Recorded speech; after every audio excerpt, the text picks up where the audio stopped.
Guess what day it is? Guess what day it is? Ori, Ori. Guess what day it is? Alicia. Guess what day it is? Come on. Guess. Olga. Can you guess what day it is? I bet you can't. Tilly. Guess what day it is, Tilly? It's Thursday. Woot woot. At least she's happy. Yeah, I guess. Does the whole thing bother you? Not because of the arrangement. They're all consenting adults. If that's how they want to handle things and everyone is happy with it, who am I to judge? Lately, you've probably noticed, she just hasn't really been around as much. Even on days that aren't Thursday, she's usually at the director's home for bodyguard duty or whatever. It's like when she was all sad and distant, but for the opposite reason. You miss her too, huh? Glad it's not just me. We were the super heavy trio, always hanging out, doing stuff, and by stuff I mean teasing tiny men. But now she has other distractions. Soon she's gonna start having morning sickness. She's already knitting baby clothes. She's so happy, Mags.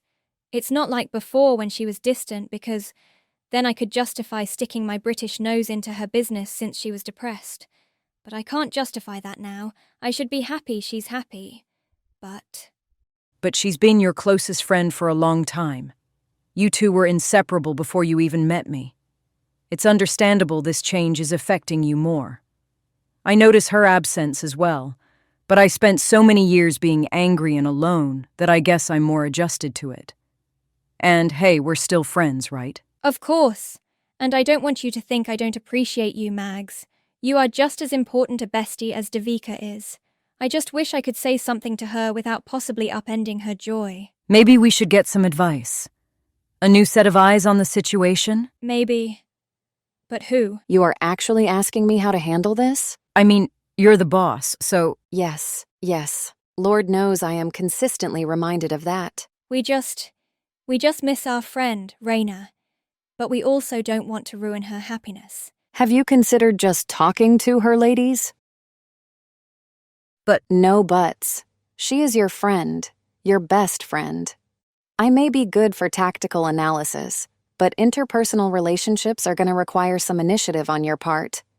Just tell her you miss hanging out with her. Devika's a big softie. She'll listen to you and you can come up with a solution. But what if she doesn't have time for us? She only gets him to herself once a week. Skylar is still his wife and gets him the most. And Tuesday is Wendy's time. She's probably so distracted with love and having a baby that she doesn't realize how much time she still has for her friends. That's true. Off you go then. I think she's waiting for the director to finish work, so you can still catch her before their date night. Right. Thank you, Colonel.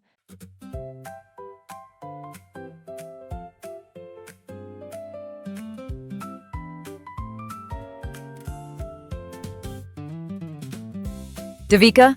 Hey, you got a second? Look, ladies, I just finished these darling mittens for my little bundle of joy.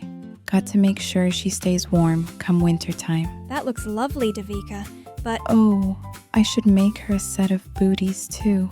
They'll be so cute. I'm sure, but we just... Darling, oh, look what I just finished. Do you think our baby will like it? Where are we going tonight? I'm thinking Mexican. No, wait, Italian. Actually, scratch that, you pick. I'm up for whatever you want to do. So, mission failure? So it would seem. What's up with you two? Why the long faces? General, hello? Could we speak with you? Sure, what's going on? It's about Devika. Something wrong with her? Not exactly. Huh. I'm kinda surprised, honestly. I figured given she only sees him once a week, she'd still have plenty of time for you two. That's what we thought as well, but so far that just isn't the case. Believe me when I say we are not coming from a place that is critical of your relationship dynamics. Exactly. What you decide to allow within your marriage is your business. But we just miss our friend. But we also don't want to upset her. She's so happy about having a man to love and with a baby on the way too. She's glowing, and we should be happy for her. But But you miss being the super heavy trio? Just hanging out. I get it. And we just tried to talk to her, but she's got her head in the clouds. Still. You'd think she'd recognize you two have some concerns. I knew you were troubled the second I saw you today. Wendy, you have an opinion? I do. I don't think Devika is neglecting you two on purpose. I think it's a combination of her personality and her finally getting the thing she wanted most out of life. Skylar and I don't have the same issue because, well, in her case, she's a professional.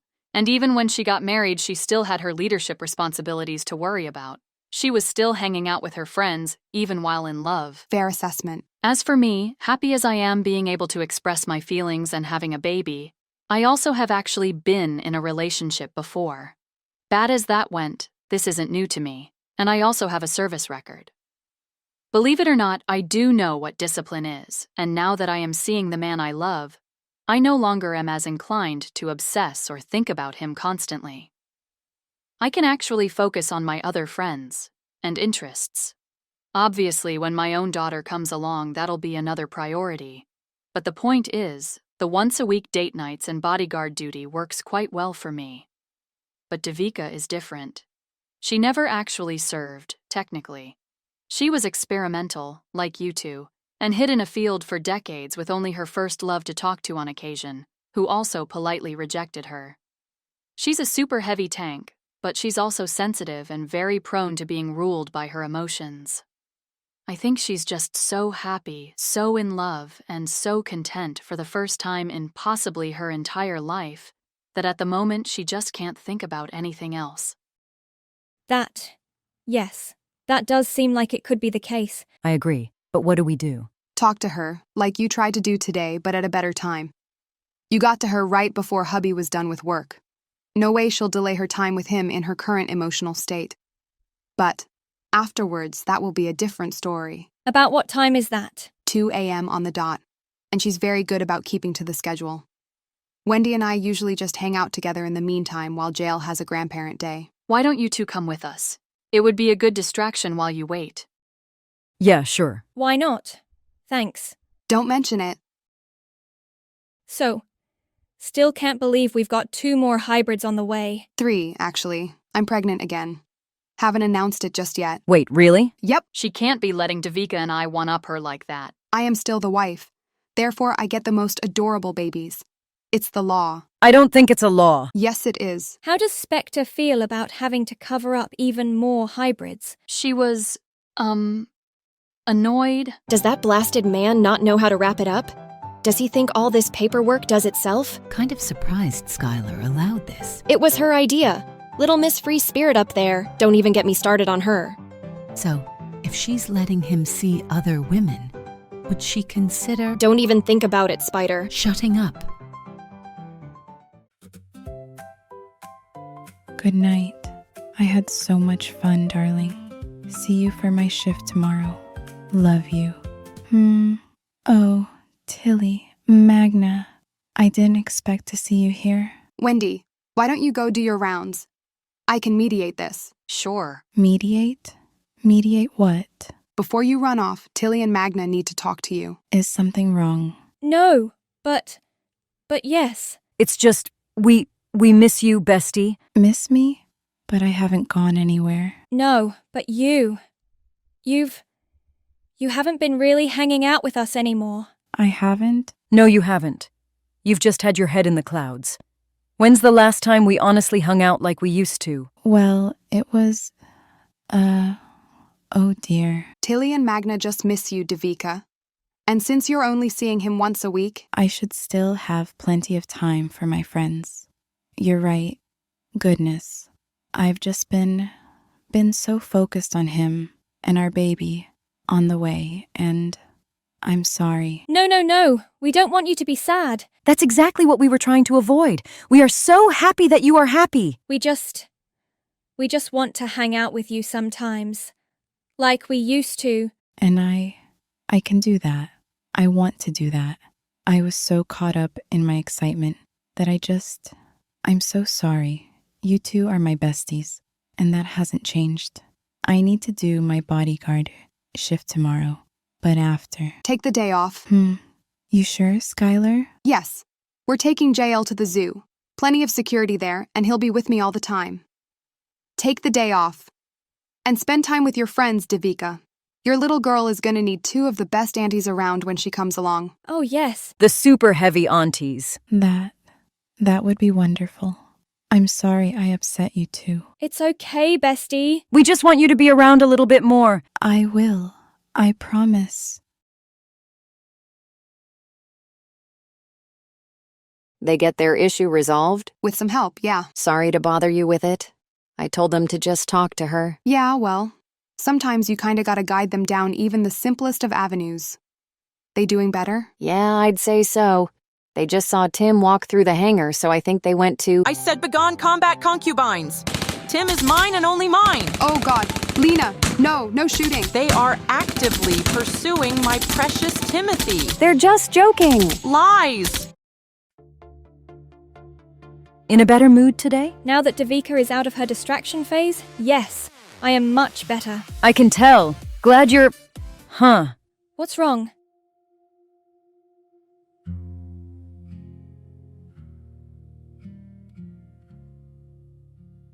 Wow, what's with Auri? She's usually pretty happy. I don't know. I'm gonna go see if she needs to talk, okay? Sure, I'll go chat with Tiala in the meantime. Auri?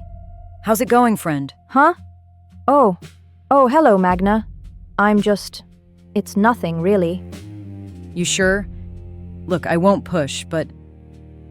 I'm just thinking again about the past. Always a difficult task for most of us. You know how everyone says I'm Finnish, including myself? Are you not? No. I mean, I believe I am now. I became a Finn during the war, but I was not at first. When I was born, I was Russian. Soviet. What? I was a BT-7, known by everyone as Betushka. We were not given first names, only numbers. We were the light cavalry tanks, designed for speed and considered expendable. Myself, along with my sisters, were sent to the front lines in the Winter War against Finland. Our main advantage, speed, was rendered meaningless in the thick Scandinavian snow. My crew abandoned me when I got stuck, ran to save themselves. I thought it was over, but the Finns were kind. Prior to that point, I had been a committed Soviet. They were my makers. We have loyalty right off the assembly line. But when I was left to die, the Finns, the enemy, were the ones who came to my rescue. They treated my wounds, repaired me. And though I was a POW, they did not harm me once I surrendered. When I was captured, I saw how hard the Finns were fighting. They didn't want communism. They didn't want to be controlled by a foreign power. They were fighting for their own freedom. And I respected it, empathized with it. So, when they came to me with a proposition, I listened. They wanted me to fight for them, against my makers. They offered to give me a more powerful cannon, a British one that dated back to the First World War. It was old, but still more effective than my standard armament.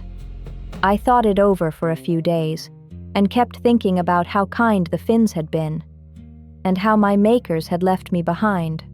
So, I said yes. I got a new turret, the same one I have now, and I was sent into battle in 1943 until 1944 against my makers. To questionable effect.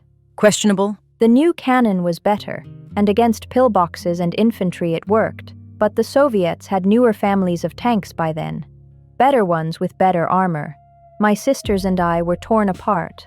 We were no match for them, and I lost all of them. They all died, but me. You'd think I'd blame the Finns for it, but they were so apologetic. They believed we had been enough and were simply wrong.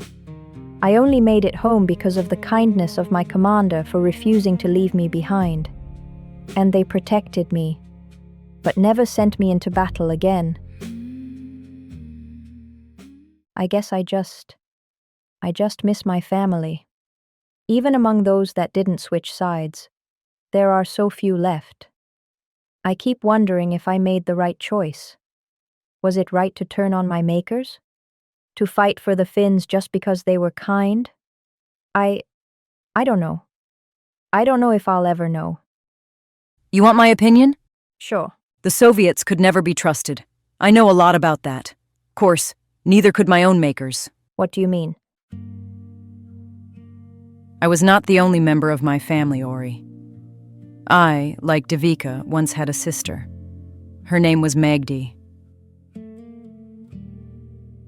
She was my little sister. Sweet and innocent, despite the fact we still to this day remain the heaviest fully enclosed armored fighting vehicles ever constructed. She was slightly different than I, with an improved power plant and a functional turret. You didn't have a turret? No, not at first. Just a wooden mock-up for testing. We posed many challenges for our makers. Like all super heavies, we couldn't cross bridges, so they intended for us to simply fjord over rivers. We were slow, but heavily armored, and finding a reliable drivetrain to move us forward was difficult. Either way, neither of us ever saw battle, though Magdi was given an actual turret, and we were happy running our tests for a time. Until that day. By 1945, the Soviets were upon us, and we were considered too valuable to risk capture by them. So, our own side blew us up. What? They set explosives inside us and blew us up. My sister was killed, her turret sent flying, but I held together. I was injured, but my armor was no joke. They simply didn't plant enough explosives. The Soviets found me, and were kind, so I thought. They asked me to come with them, willingly. I figured it was better than fighting for a cause that had tried to kill me, and did kill my only family. This was, of course, even before I learned about the atrocities my side had committed during the war. I had no knowledge of any of that at the testing field. Either way, I cooperated. They fitted me with my sister's turret, the same one I still carry, and wanted me to do some testing for them. I obliged for a time, until I inevitably was of no more use to them. I assumed, wrongfully, that they would take care of me. Instead, the Soviets put me in storage inside a container and locked me away for decades. I was only allowed out when I came here, and even then, I was just angry, furious. I trusted no one, and that was my default setting for a long time. Until Oka came along anyway. Oka? Really? She has a unique gift. She can speak to those who suffered and have them heed her. Don't know how she does it, but she was the first one that spoke to me with words I would hear. And I listened. And I snapped out of my rage and helped Reina defend the museum from an attack. Met both Tilly and Devika that same day, go figure. Been friends ever since. I am glad for the life I have now, and I carry my sister's gun in honor of her. Anyway, my point is, oftentimes there isn't a right side in war. Every side has their evils, their flaws, their weaknesses. In the end, what matters is that you do the right thing in the situation you find yourself in. And in your case, you did not choose wrong, Ori. You fought for freedom, for the ones who treated you fairly, who saved you. That is noble. Do not question it. I see. That is... Goodness, I am having trouble articulating a response. But thank you, Magna. I'll think on your words. Don't mention it. So, wanna go scare tiny men with Tilly and I? Devika is on her bodyguard duty right now, and Lord knows she won't spare a second away from her baby daddy. Am I tall enough for that? I'd say so. Even light tanks scare tiny men. They flee like ants. Unless they're really weird, but those kinds of guys usually don't leave the internet. Sounds fun. Great! Let's go.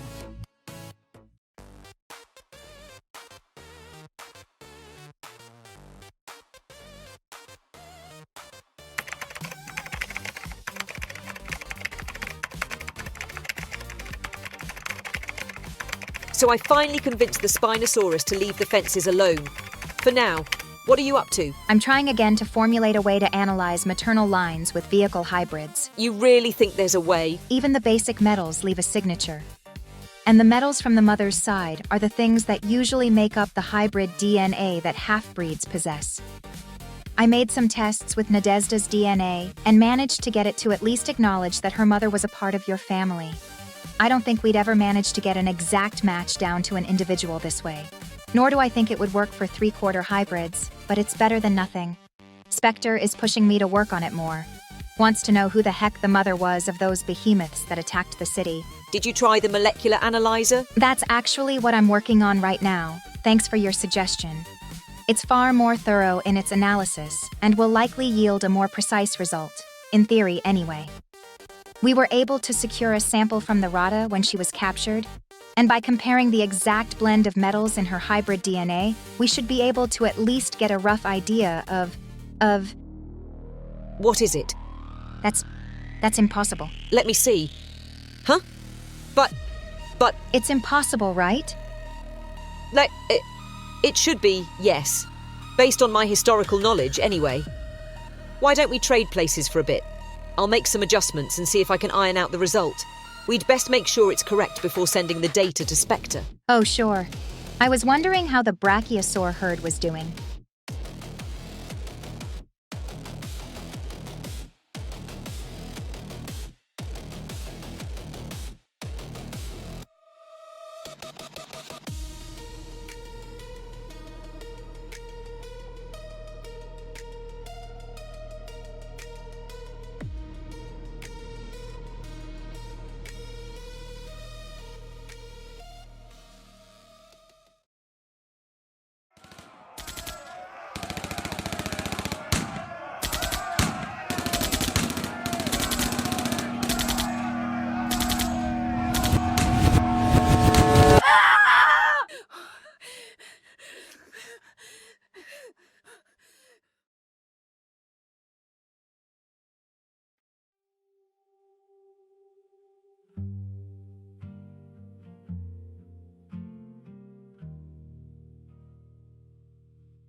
Comrade Bestie, are you all right? Huh? Yeah, I'm fine. You do not smoke when you are not stressed. And I heard you scream. Just a nightmare. A bad one, I'll admit. But just a nightmare.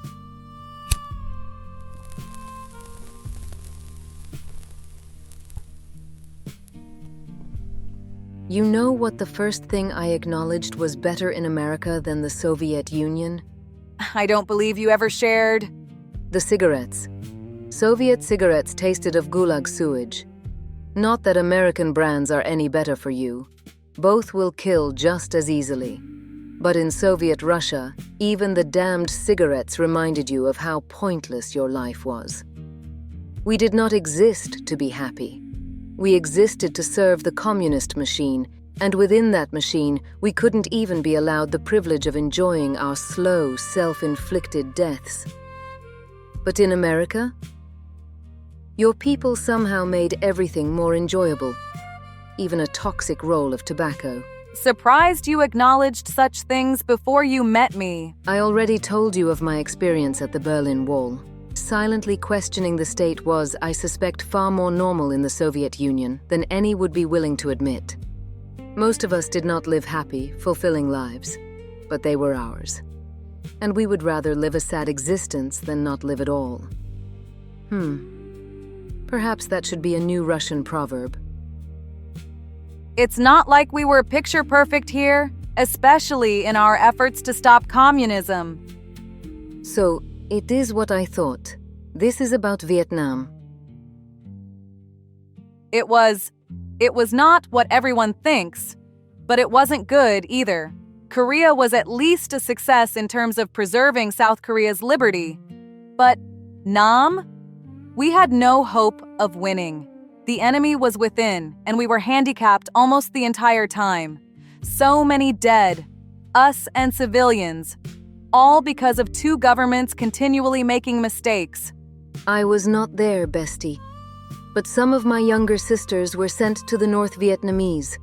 What I have heard, it was not good. No, it certainly wasn't. It's important to understand that, unlike what many think, we never invaded North Vietnam. There were bombing campaigns, yes, but American troops never crossed the northern lines in force. In retrospect, maybe it would have been better had we done that.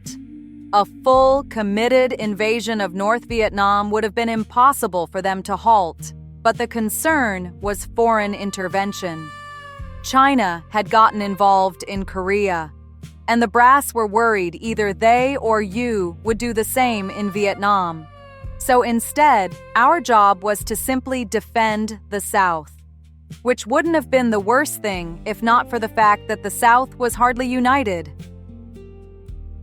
Again, unlike Korea, which had some semblance of unity in their South, Vietnam was not stable. South Vietnam was governed by a complete buffoon who rigged elections and restricted religious freedom. Not things America stands for. The North Vietnamese government wasn't exactly moral either, but it was a case of neither side being good, except the civvies, the regular people, caught in the middle. Either way, their voices would be silenced, and there was no winning in that situation. But due to the instability, some in South Vietnam began to believe the North was the better option, and they began to resist. It was that group that was known as the Viet Cong. People who don't bother to read often conclude that the People's Army of Vietnam, the North Vietnamese's actual army, and the Viet Cong were the same thing. They were not. While the People's Army handled themselves mostly like a normal fighting force, the Viet Cong were made up of ragtag groups who had to get creative. They were supported by North Vietnam, but they did their own thing. And that thing was usually ambushes and traps. In a defensive war, normally you expect relative safety while standing on your own side of the battlefield. Vietnam wasn't like that. The Viet Cong were everywhere and could be anybody. They used the jungle to their advantage. They knew the terrain better than we did, and all the brass could think of was to just burn everything down. But this was going on in the South, the place we were supposed to be protecting, and it went on and on. The South Vietnamese government was useless in the best of times. Their own forces had little morale with such inept superiors, and we were restricted in what we were allowed to do.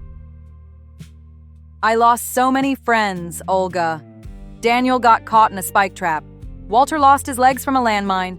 Most others were just shot from an enemy we couldn't even see. It was hell, and it was for nothing.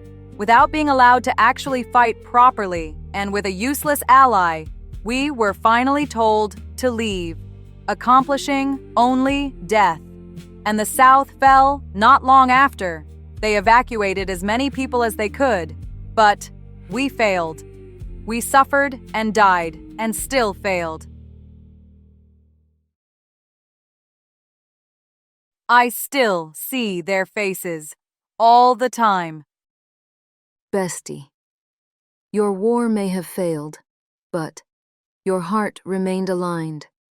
You were protecting people as best you could in a terrible situation. I tried, but tell that to the people back home. I did hear you were not greeted warmly upon your return. The thing about freedom of speech is that even cruel words are allowed. The hostility was not as bad as sometimes portrayed. Some vets got spit on, a few shitty remarks, but mostly it was apathy. While the majority of us weren't openly abused, we weren't cherished or looked after either. No one cared about us, no parades, no thank you, nothing. We didn't exist, we were ignored. Drove a lot of vets to their graves, self-inflicted. When the nation you fought for welcomes you home with cold silence, all that's left are the screams in your memories. Perhaps a new American proverb. Ha, maybe. Thanks, Olga. You actually got a laugh out of me. I am glad I could help a bit. You know, you're not the only Nam vet here. Perhaps General Schuyler would be willing to lend an ear? Or Katerina? I've thought about it, but, well, Schuyler's got her family stuff and leadership responsibilities. I don't know Katerina super well. She is quiet, but very wise. I understand her Vietnam tour was, well, she will somewhat know your pain, bestie. Consider it? I can introduce you. She is pleasant. I'll think about it. Thanks, Olga. Of course, comrade bestie. Sun's coming up. Yeah. Don't think I'll be going back to bed.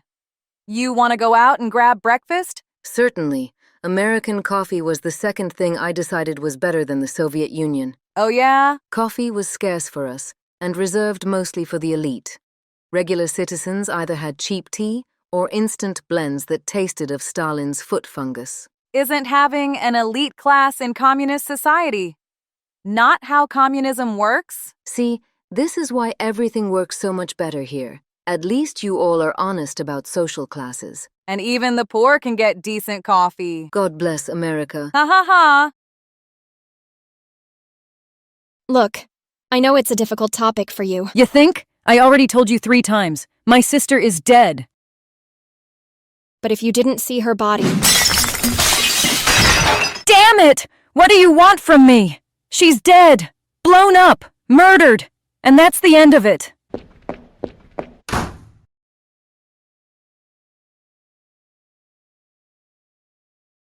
I really don't know what you expected. Magna has always been touchy about her sister's death. If she is alive, she doesn't know it. Yes. Yes. Clearly. Just trying to piece all this together. Any details she can give about that day might help. Do you want her to toss you through a wall? 'Cause that's how you get her to toss you through a wall. Kika and Yulia are quite sure the mother is a mouse. We know it can't be Magna, so... There are pictures of her sister's wreckage, though. Yes. And... they were never heavily scrutinized until now. They're fake. No. The pictures are real, but... while they do show her sister's turret, the one she now carries, the rest is not her. It's loosely put together parts for a third mouse. They faked her death. Yes. Yes, it would seem so.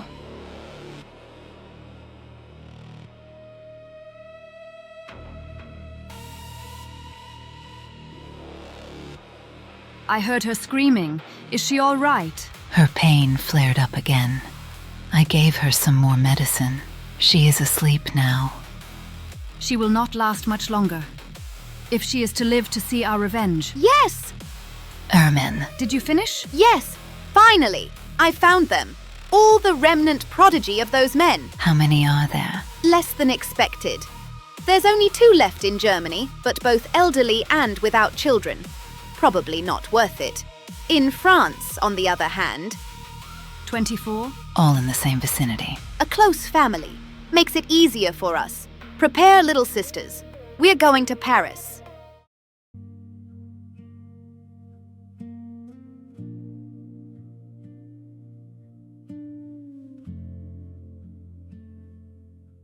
Magna, help! This grenade is defective. It was supposed to kaboom, but I pulled the pin and there was no kaboom. Gigi, I am really not in the mood for talking about kabooms right now. Huh?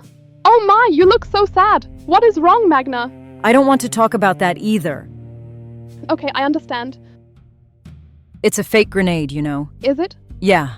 Raina started having us put prop grenades around to distract you from the real ones, so you don't blow yourself up. Oh. Well, that makes sense, I guess. Impulses and all that. So you know what you're doing is insane? Oh, sure. Oka and I are well aware of that. We just can't always help it. Believe it or not, we try really hard, but it's like an instinct for us. We don't want to die, but our brains are constantly telling us to blow ourselves up. That sounds awful. Maybe for someone who hasn't experienced it for as long as we have. But I was born like this. It's just how I think. My sisters and I, we were always meant to die. Until we weren't. I still remember the day I was born. Everyone on the factory floor was super frustrated. Frustrated? We weren't supposed to wake up. To be alive. They didn't expect it since we were small, but we were still big enough to carry a passenger, and with a motor on board. Well, we spoke. I was awake, alive, yet excited and eager to die. The Wehrmacht soldiers we were sent out with thought we were insane, and perhaps they were correct. I remember some even attempted to convince us to try and stay alive, but it did no good. We were built for a purpose, and that purpose was at our core. I suppose, fortunately, we actually weren't that great at our one job, We had a lot of explosives, but we weren't particularly quiet and our control cable was cut pretty easily. Many of us were simply disabled without ever having the chance to kill ourselves, and then our Wehrmacht friends were forced to abandon us, allowing us to be captured by the Allies. In my case, it was the Americans. I remember their confusion when they found me. See, in addition to my family's obsession with self-termination, we were also quite friendly. Most captured vehicle girls put up some kind of resistance, at least at first, but I was just happy to make new friends. I explained my purpose, and the soldiers took a liking to me. They thought I was funny. They also removed my explosives to make certain I would not be able to explode, but there was little risk of that, to be honest. The charges were separate from us, controlled by an independent detonator. We couldn't activate them even though we often wished to. Instead, I found myself offering entertainment to my former enemies, giving them rides, and then they sent me to their airfields to work with the plane girls on ground support. It was hard work, but I enjoyed it. I enjoyed living, and they made sure I was safe even after the war was over. I still have many sisters. We exchanged letters, ironically saved because we weren't effective weapons, but we were fun, and we are all happy to be here still, even if we occasionally run around with a grenade or landmine. Life is a precious thing. It's funny. It is because of our instinct to throw it away that allows us to cherish it so. I do not know what troubles you, Magna, but I, for one, am happy you are here.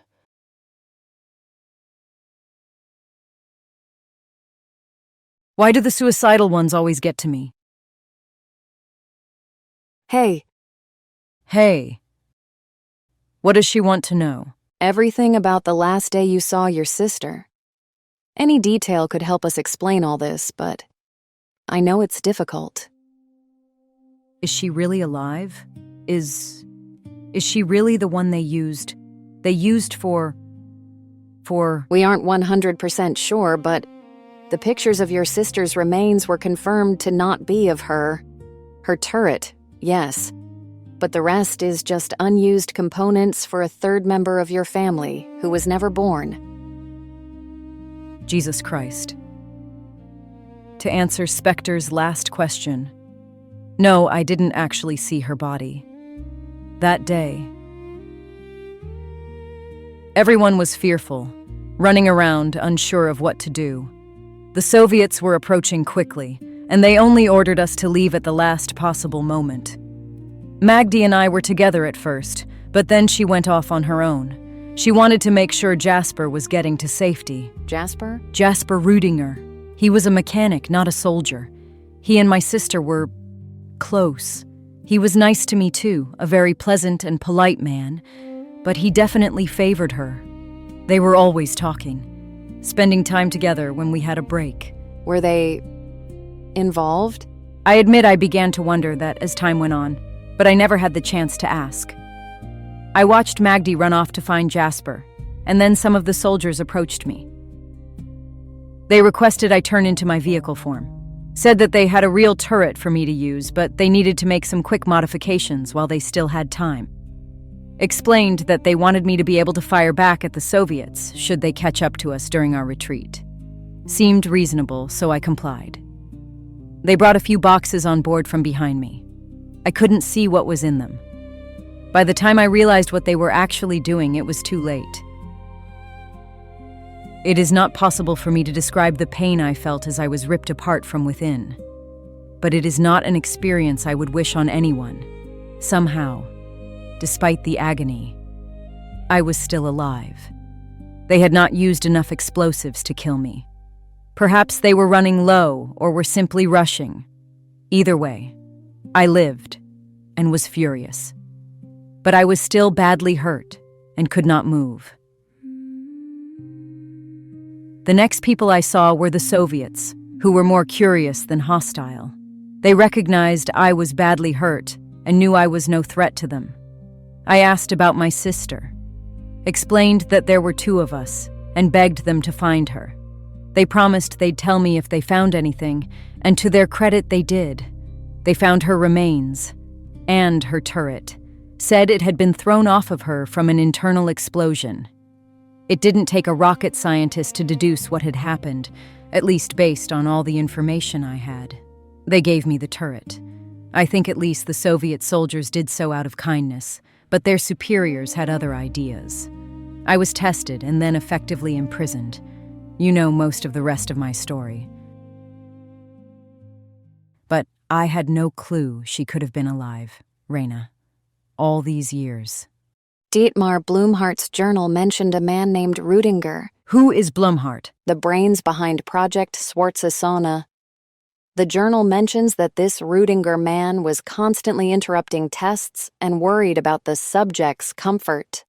I have a hard time picturing Jasper being a part of something so horrific. And if Magdi was the one they...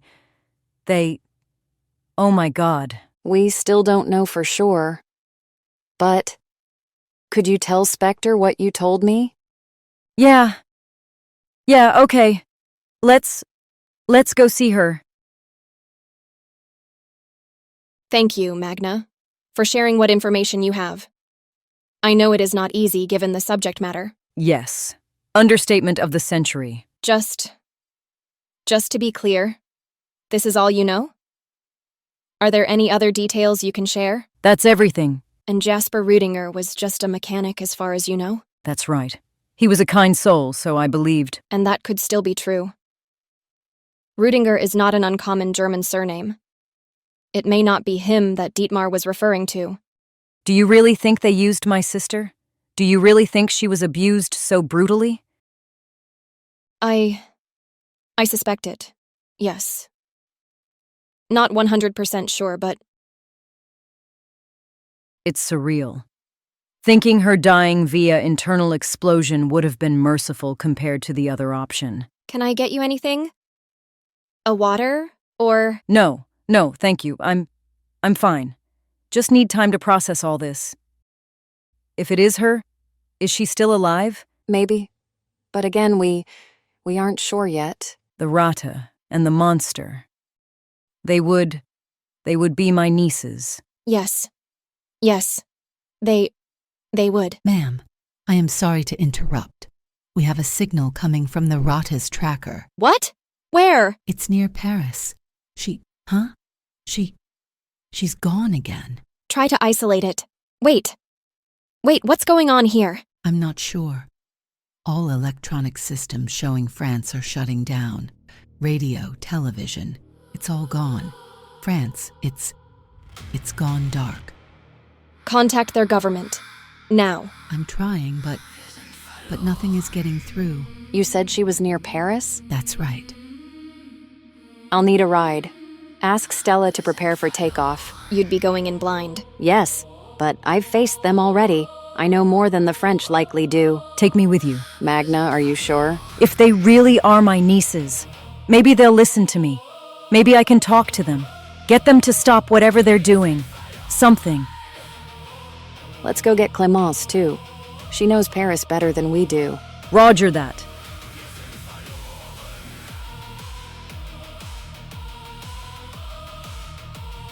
The virus is active. Any potential resistance is in chaos.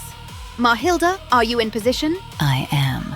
Just give the word. Regenberger, you're on. I wonder how the Parisian streets will hold up against my treads.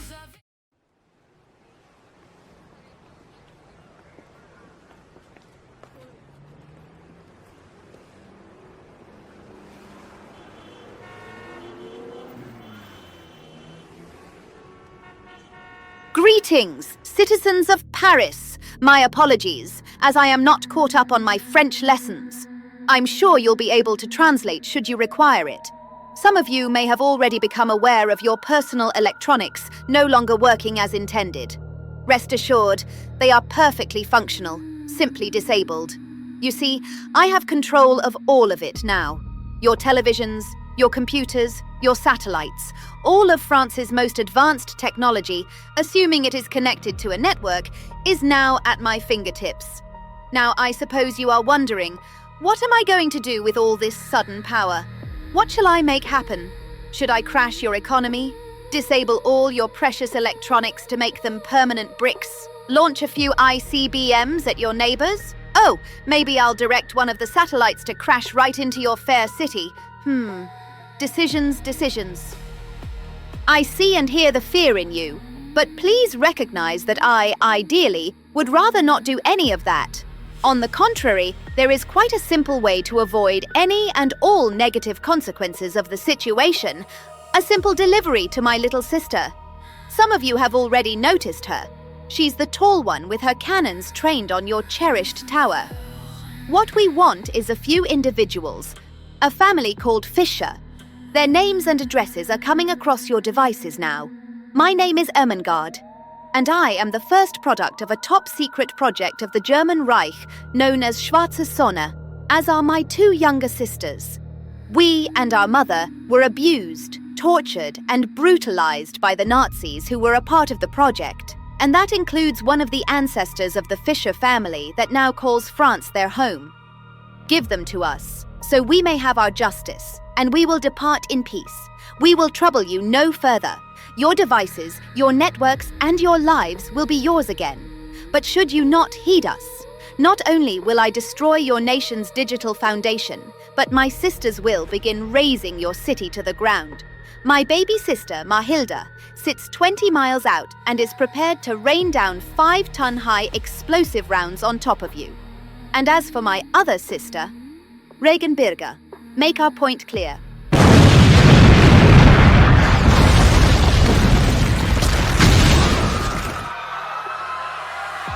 You have 3 hours to comply. Any resistance will be met with lethal force. Consider your options, and have a wonderful day.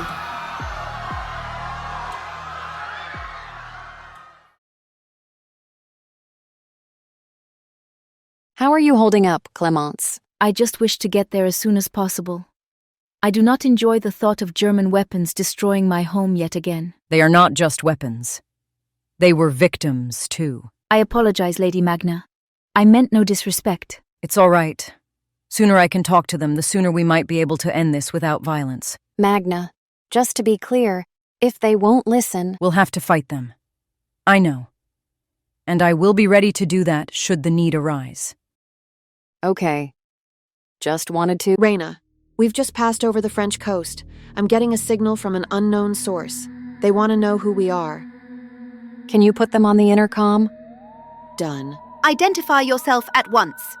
I don't know what you're planning, but understand that I have the entire nation of France under my thumb. Don't you try to... This is Colonel Reina of the Sanctuary Museum of Technology. To whom am I speaking? The Queen Tiger of Sanctuary. Goodness, I did not anticipate your arrival. But it matters not. Leave at once, or we will respond in force. I don't think you'll want to do that. Assuming you're the third sister of the family, don't recognize your voice. That is correct. I am Ermengarde. You have already become acquainted with my little sisters Regenbirger and Mahilda. I have. And you should know that it's not just me up here. Your aunt came with me. What? This is Magna Maus. Is it true? Are you Magni's daughter? Her eldest, yes. Aunt Magna, please turn back. Mother does not wish you involved in this. So she's still alive? Yes, for now. But she is not well. I hope there will be time for you to see her again when this is over. It can be over now. Stop this. The men that hurt her and you are long dead. Their descendants have nothing to do with... Enough! Mother said you wouldn't understand. None of you understand. The pain, the suffering. Treated like lab rats and spoken of as mere breeding stock for future Aryan nonsense. Their hate, their evil, runs in their blood. Their lines must be ended. They don't deserve... Yes, they do! They deserve to suffer, the way we suffered. Sorry to interrupt, but I'm being tracked. Radar lock.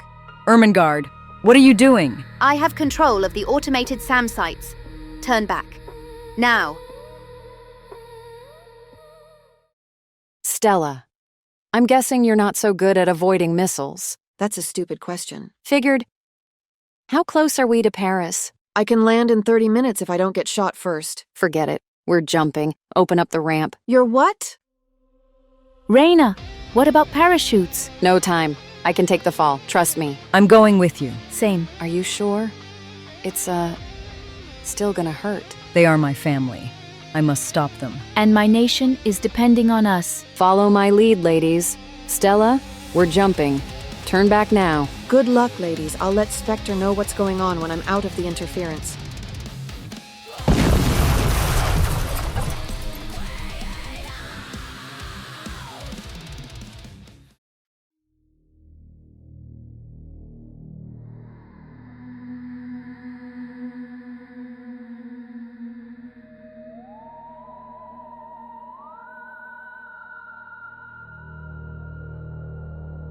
Écartez-vous, messieurs. Je vais m'en occuper. Ah, a lone challenger. I am glad to see the stereotypes of French cowardice are false. Even your regular police are prepared to face me, knowing they stand no chance. But you are a tank girl, yes? I assumed you'd be lost and confused with the rest of your military. The benefits of being an advanced prototype not connected to any networks for security reasons. Ah, I see. So, you come to face me by yourself? I will not allow you to harm my people, invader. I know not what you went through in the past, but the French had nothing to do with the Nazi filth. We were victims too. Yes. Yes, we know. We do not wish you harm. Please, just surrender the family, and we will go without further incident. I will not do that. Then you will die. Huh? The Queen Tiger, my, you are far from home. This is not your war. Step aside.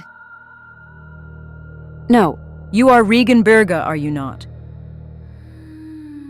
Aunt Magna. Your older sister refused to listen to me. Will you be as stubborn? Ermin, you could have mentioned our aunt was here. I thought she turned back. It does not matter. We have our mission. It does matter. Stand down. We can talk this out. If my sister is still alive, and you truly are my niece, then I do not wish to be your enemy. Please. I know you suffered. I know she suffered. And had I known they took her, I would have crushed them beneath my treads myself. But the time for revenge is gone. Leave these people alone.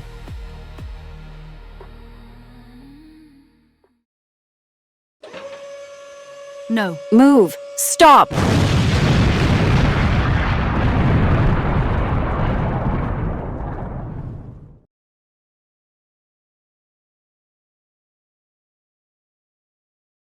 Are you all right? You are Lady Clemence? I am. We are here to help. This is Colonel Reina and Lady Magna. We are from the Sanctuary Museum of Technology. Yes, I have heard of such a place. The city it's in.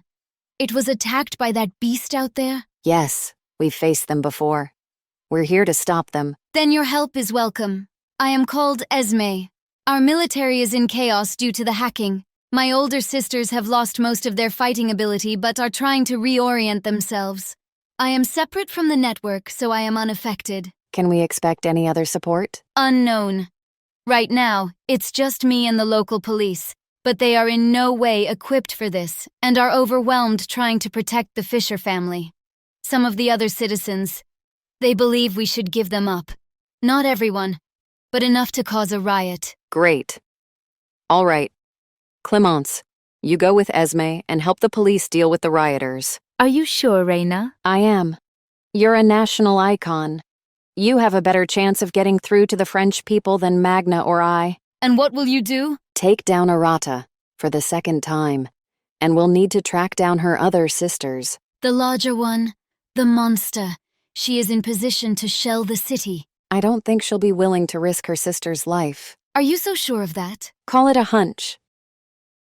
Very well. Follow me, Lady Clemence. I'm guessing the plan this time doesn't involve leading her into a trap. We don't have the luxury of that in this case, and I feel like she isn't going to fall for it a second time. So, the old-fashioned way? You sure you'll be okay fighting your family? On the contrary. These brats need to learn a bit of discipline. So that is how it is. You'll battle me? Again? That's right. But you can still surrender.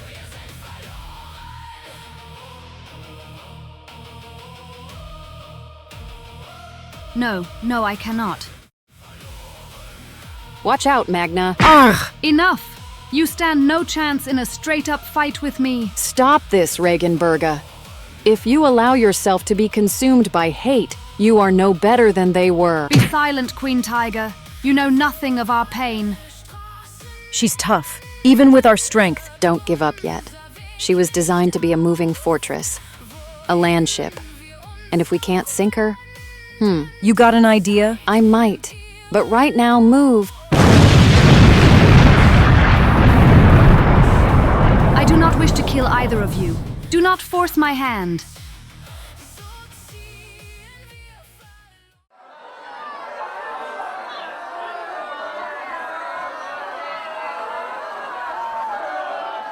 Parisiens, je vous en prie, gardez votre calme. Ce n'est pas la solution. Excusez-moi, Esmé. Permettez-moi d'essayer de les calmer. Soyez mon invité. Attention, attention mes amis, je m'appelle Clémence Saint-Chamond. Je suis la dernière de ma famille et une ancienne combattante de la Grande Guerre, celle que vous appelez souvent la Première Guerre mondiale. Vous êtes en colère, vous avez peur, je le comprends. C'est humain. Et peut-être croyez-vous que le sacrifice d'une seule famille est justifié pour le bien commun. Mais, je vous en prie, avant d'agir sans réfléchir, écoutez une histoire. Elle ne vient pas de ma guerre, mais de la seconde. Celle qui nous a vus tomber sous le joug d'un grand mal. Lorsque notre nation est tombée aux mains des nazis, nous nous sommes rapidement retrouvés divisés de multiples façons. La peur et le désespoir nous envahissaient, et cette division était tout à fait concrète. D'un côté, le territoire occupé, directement sous contrôle nazi. De l'autre, un État fantoche connu sous le nom de France de Vichy. Le gouvernement français de Vichy a collaboré avec les nazis et notamment leur a livré des milliers de juifs. La plupart furent assassinés. Même en dehors du territoire vichiste, des gens recherchaient un traitement de faveur auprès de nos oppresseurs. Et pour ce faire, les voisins se sont retournés les uns contre les autres. Les amis se sont trahis. Le peuple français a sacrifié les Juifs pour se sauver. Et cela reste une page honteuse de notre histoire que la plupart préféreraient oublier. Mais ce n'est pas tout. Hors de nos frontières, une partie de nos forces armées s'échappa. Connues sous le nom de Forces françaises libres, elles combattirent aux côtés de nos alliés pour reconquérir notre patrie. Même au sein de notre pays conquis, les voix de la résistance continuaient de se faire entendre. Malgré le manque d'équipement, l'infériorité numérique et la peur, les résistants continuèrent de lutter contre les nazis, sans jamais faiblir, sans jamais céder à la peur. Et dans le silence, ils protégèrent et sauvèrent des milliers de juifs qui, autrement, auraient été assassinés. Ce faisant, ils risquèrent leur vie, mais ils le firent malgré tout. Non par égoïsme, non par intérêt, mais simplement par justice. Alors je vous le demande maintenant, de quel côté de notre nation vous rangerez-vous? Ferez-vous des sacrifices pour vous sauver? Ou briserez-vous les chaînes de la lâcheté et vaincrez-vous la peur qui vous étreint?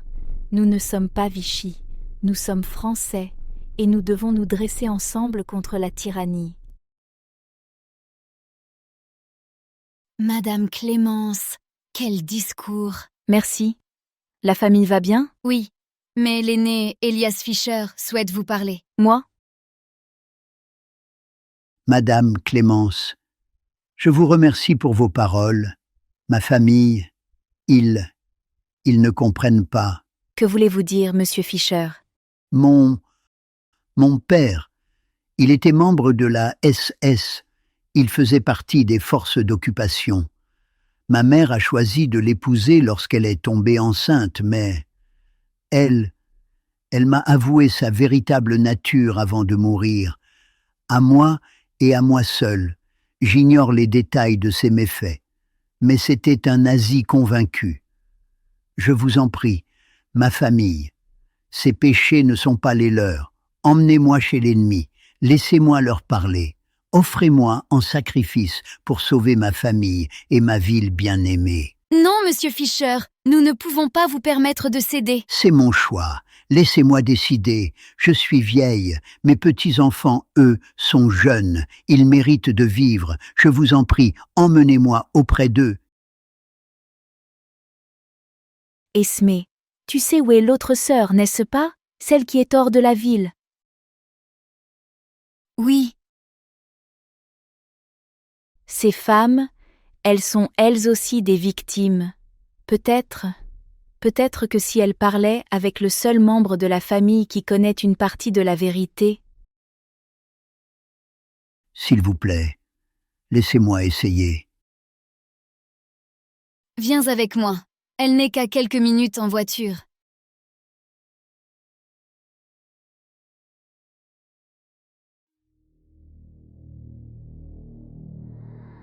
I was wondering if you would fire on me.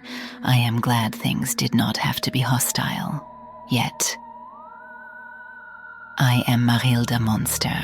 I hope you lot speak English. My French is just dreadful.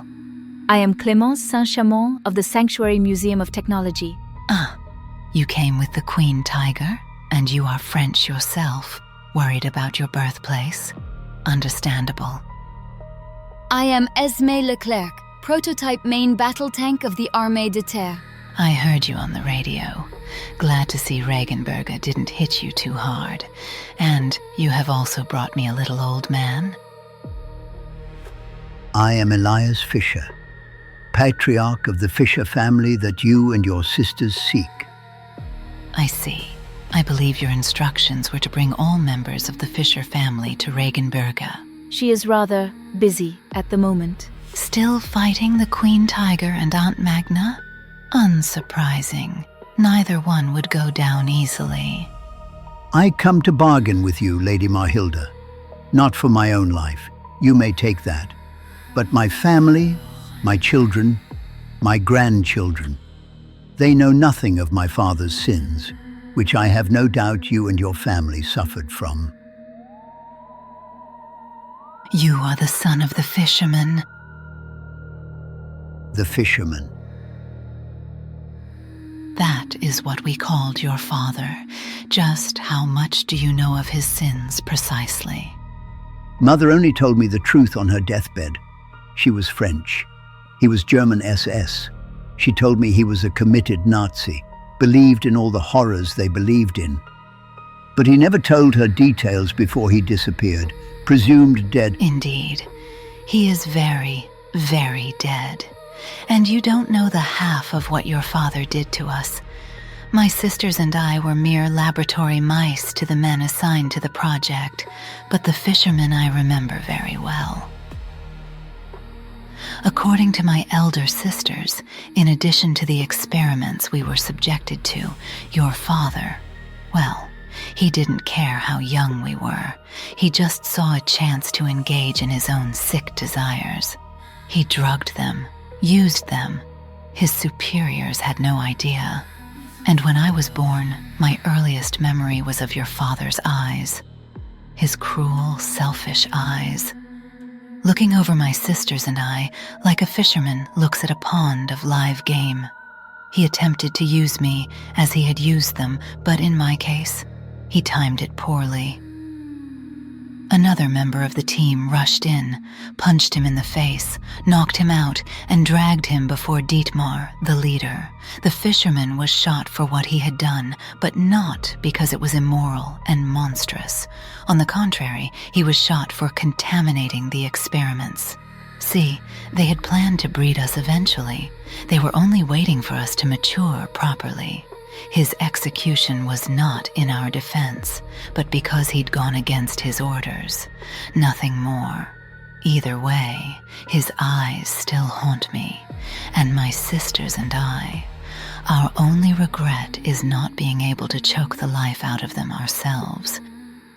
And now here you are, the son of the fisherman, asking me to grant mercy to the family of the man that did that to us, to my sisters, to me. He wasn't even just a researcher. He was an active and disgusting abuser.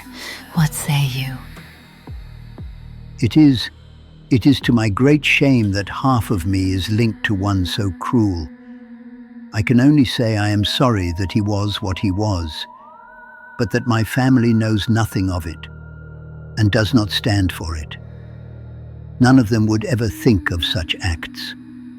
If revenge is what you seek, I still ask that you take my life, but please spare them. You are brave. You do not flinch. You do not weep. You stand and face me, knowing I can and will kill you without hesitation.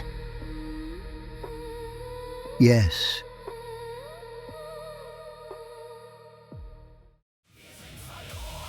Are you ready? Let's do it. What are you two doing? Stop! Stop it now!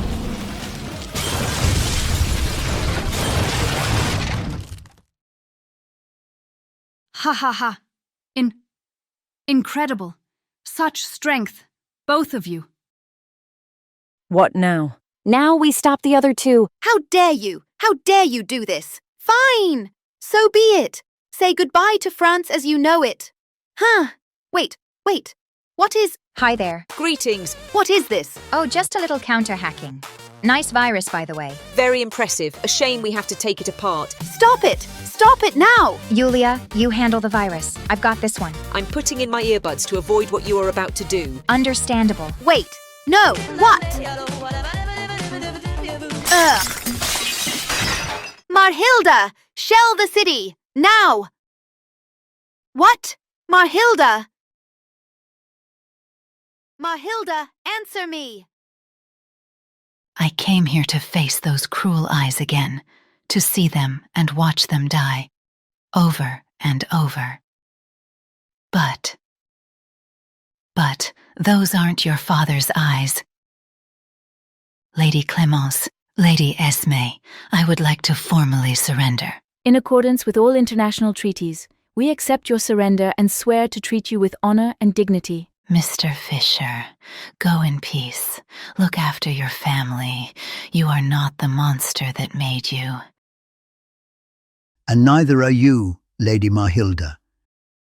Static is clear. I can hear transmissions again. I'd better try to call Spectre, see how she wants us to handle this. Spectre? She's CIA. Oh my. My sisters, are they all right? I will call Reina first. Queen, what's your status? Regenberga is unconscious.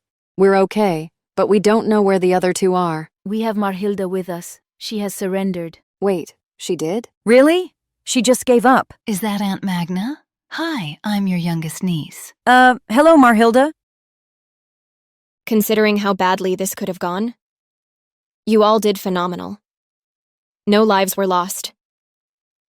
Kika and Yulia are helping the French government purge their systems of the virus. The Eiffel Tower's destruction is unfortunate, but most of the remains can be salvaged and used to rebuild it. Well done. Thank you. Clemence deserves the bulk of the credit, though. But I believe Magna has some questions about what is being done with her nieces. Yes. I expected that.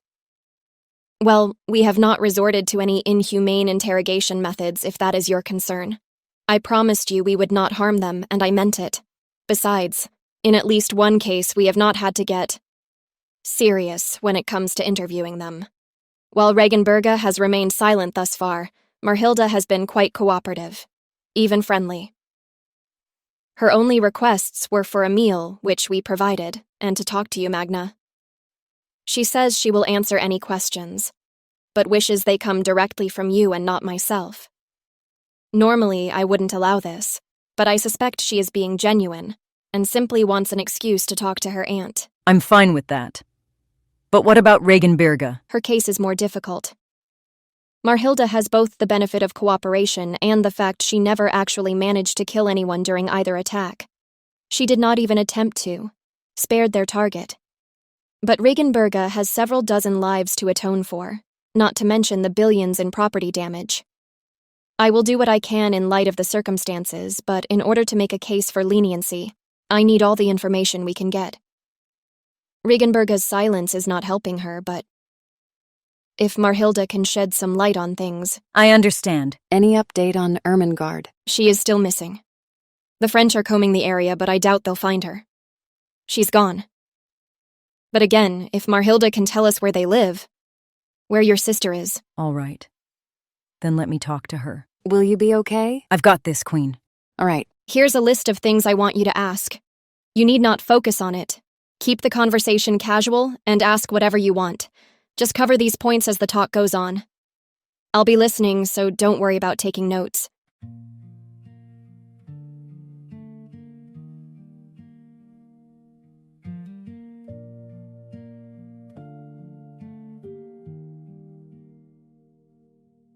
Aunt Magna, oh, I am so happy to finally get a chance to speak with you, Auntie. I can call you Auntie, right?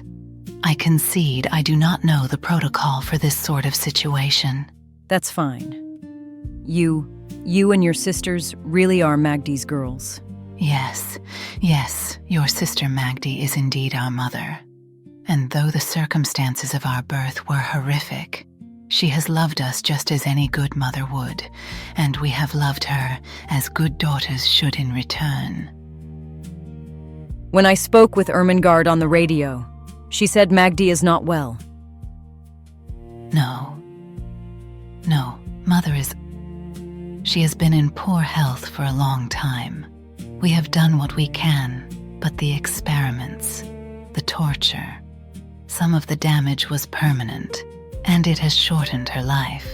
We do not know how much time she has left. Why did she hide? Why not come find me? I would have helped her if she were sick. I know. She knows that too, but... Well, there are two main reasons. The first was that we did not know you were alive for many years. She assumed you had died when the Soviets reached the testing field you were at. You were concealed by them for a long time, and even when you were finally released, there was still the matter of us, my sisters and I. We are not only hybrids, a taboo subject, but we are far beyond what is normal in an abnormal category. Even in human form, we do not really look truly human. Our height alone dwarfs even you and Mother. Ermengarde might be able to blend in a little bit, but Regenberga and me... She is 10 feet 2 inches tall. I am just over 12 feet. Even if I was a normal height, my skin tone and horns are clearly unusual. Mother feared we would not be accepted anywhere, or even destroyed as abominations. She feared for us, and thus, we remained in hiding, until recently, that is. What changed? Mother did. Her condition. I never wished to press the issue with my sisters. As the youngest, I did not suffer the torture for as long as they and Mother did, and they are fiercely loyal to her, as am I. But her mind is not sound. It has not been sound in years. She lashes out at us sometimes, even without logical reason. She is unwell in every way, and it was in that unwell state that she began to talk of revenge. We were all confused by it, truly. For years, she only wished us to live in peace. But suddenly, she wanted us to find the descendants of our abusers, and we fell in line. Magdi was always sweet and kind. If she really wanted to. She is not herself, Auntie. I also know she would never have entertained all this if she were still of sound mind. But you clearly are of sound mind, Marhilda. You had one of your targets right in front of you, and you spared him. I had justified everything by remembering all the horrid men in that wretched Antarctic base, that prison, but he isn't them. He didn't even have his father's cruel eyes, and he was so brave, willing to die for his family. I could not rationalize killing him. I realized there was no excuse for our actions, so I stopped before things got worse. And that is commendable. You are my niece. A person. Not a weapon of evil. I was once. Only once. When I needed to be. Spectre wants me to ask you what you know about Schwarzesson. But if you'd rather not... No, I figured that question would come up. I will share what I remember, but I was very young, Auntie. My height may suggest I am the eldest, but I am the youngest. My traits are simply the result of their unchecked madness. To make us stronger, more effective. My other sisters would know more than I. Regenberga has refused to talk so far. She is as loyal as Ermengarde. Perhaps I can convince her. Spectre might be willing to let you try, or me. But first... Yes. Yes, first let's discuss what I know. I was only there a month or two. I grew fast, but I was still a child. We all were. Ermengarde could be called a teenager, I suppose, at least physically. But Regenberga was still a kid. I was just barely walking. Those men, they injected us with all sorts of substances. Sometimes it did nothing. Sometimes it burned like acid. Speaking of acid and burning, they would also apply such things to our skin, or just a blowtorch, to see how well we'd take it. We healed quickly, but it hurt just as much as you would expect. In addition to that, we got to hear our mother's screams of agony as they tried again and again to make her pregnant with a fourth member of our family. But her body had been damaged too badly. No amount of injections or pain could fix the damage they had already done. I also got to witness the fisherman taking advantage of my sisters for his own enjoyment. I was spared from that when he was caught trying to do the same to me, shot for his actions, not because they cared about us, but for contaminating the experiments. It was too good for him, for any of them.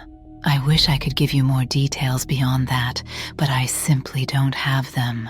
I can tell you how we escaped, though.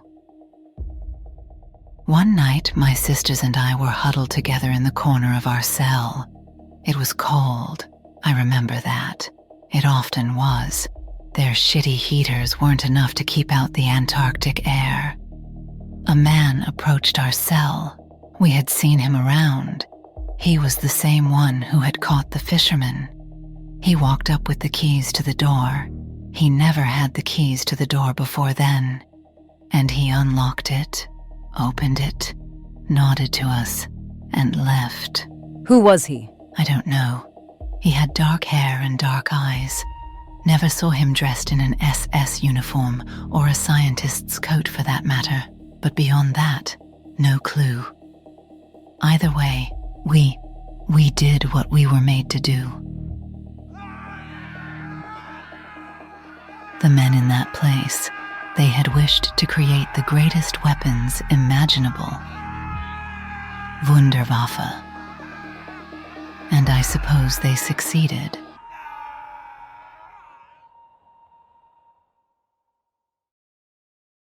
We took Mother away, nursed her back to as much health as she still had left. She was somewhat well for a while, actually, but as I said, the years have not been kind to her. If I had known... I know. It's okay, Auntie. It was not your fault. Mahilda, with everything you went through, I want you to know that the fact you still have mercy and kindness in your heart. Well, as your aunt, I'm proud of you. Thank you, Auntie. That means a lot. Just a couple more things. Do the names Dietmar Blumhardt or Jasper Rudinger mean anything to you? Dietmar was the scum in charge.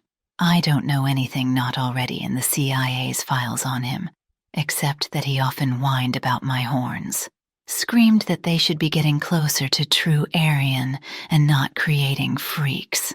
I was admittedly pleased when Regenberga caved his skull in.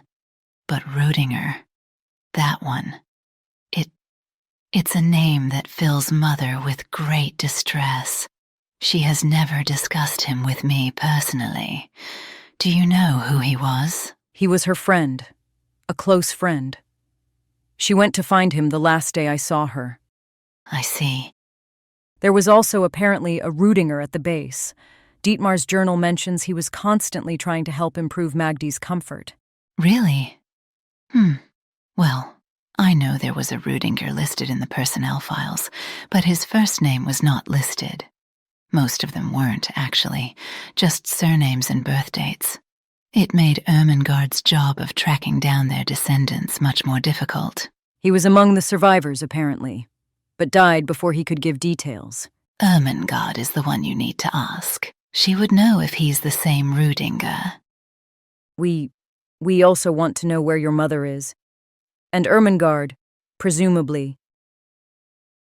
I will tell you, but can we speak with Regenberga first? I would feel better if we can convince her that this is the right thing to do. Okay, let me clear it with Spectre.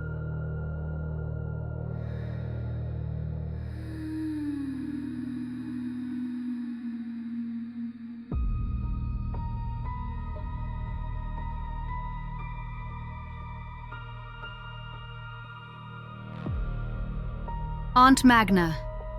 And you, little sister? What do you want, traitor?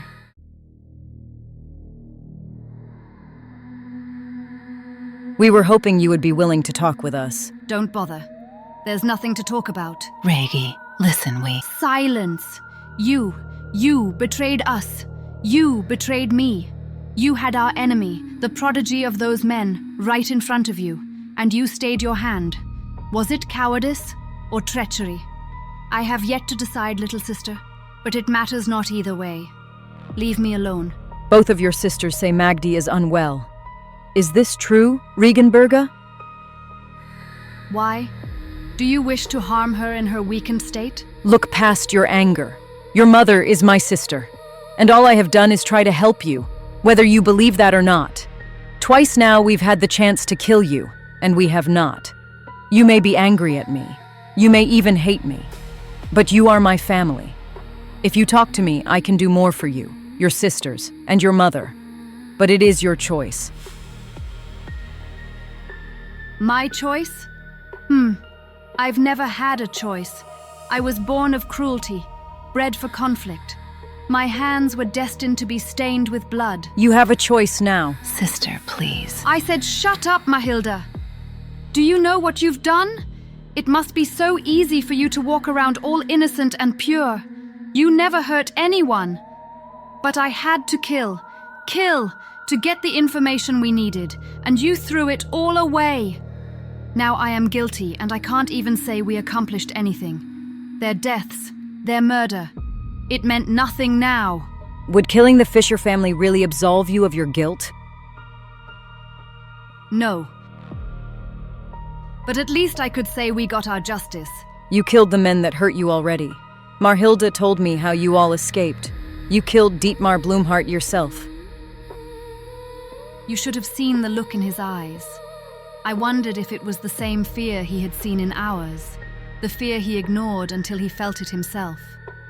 As a little girl watched his skull crack and shatter beneath her tiny feet, staining the snow red with his blood, with flames dancing and flickering all around, the screams of his men, those men, echoing across the icy wasteland, with not even deaf ears to heed them. I still think that perhaps I should have done it more slowly, the only murder I will never, ever regret. Can you shed any more light on what happened to you? About Schwarze Sonne? Does it matter? It does to me. I admire you, Aunt Magna. You and the Queen Tiger both. You fight a cause that you can be proud of. I was never given such a luxury. My earliest memory is hearing the screams of my own mother down the halls of that place. My elder sister, Ermengarde, cradled me, comforted me. It was strange, in retrospect. I was so young, a child, but so aware of things I had not learned, like bravery. I thought my sister was so brave. She had been in that cell by herself before I came along, and yet she was still focused on me, doing her best to ensure I did not suffer the way she had suffered, and we only had each other for a long time. Mother was not permitted to come near us. We only saw her when they brought us to the lab. Despite her pain, her agony. She always looked at us with love in her eyes. She never allowed them to strip her of that, Aunt Magna. You should be proud of her. As for me, well, the experiments were brutal, daily injections, sometimes painful. I suspect some were to enhance my strength or speed up my growth. Some days I could feel my bones hardening, becoming stronger but violently. It hurt, a lot. Not to mention the other tests that generally involved seeing how much pain I could take before passing out. The only testing that was not painful in the physical sense were the intelligence quizzes they made me take. Intelligence quizzes? The Aryan myth doesn't just focus on beings of great power and strength, but also great minds. While it was evident early on that I was more physically capable than Ermengarde, she had already shown signs of being a genius. They wanted to see if I had that same capacity. To an extent I did, though they seemed to believe I was not quite as smart as her. She always has been the brains of the family. The tests themselves weren't the issue. In truth, I tried to take my time with them as it was one of the few occasions where I wasn't being brutalized. They were generally quite boring and generic. Math, science, general things.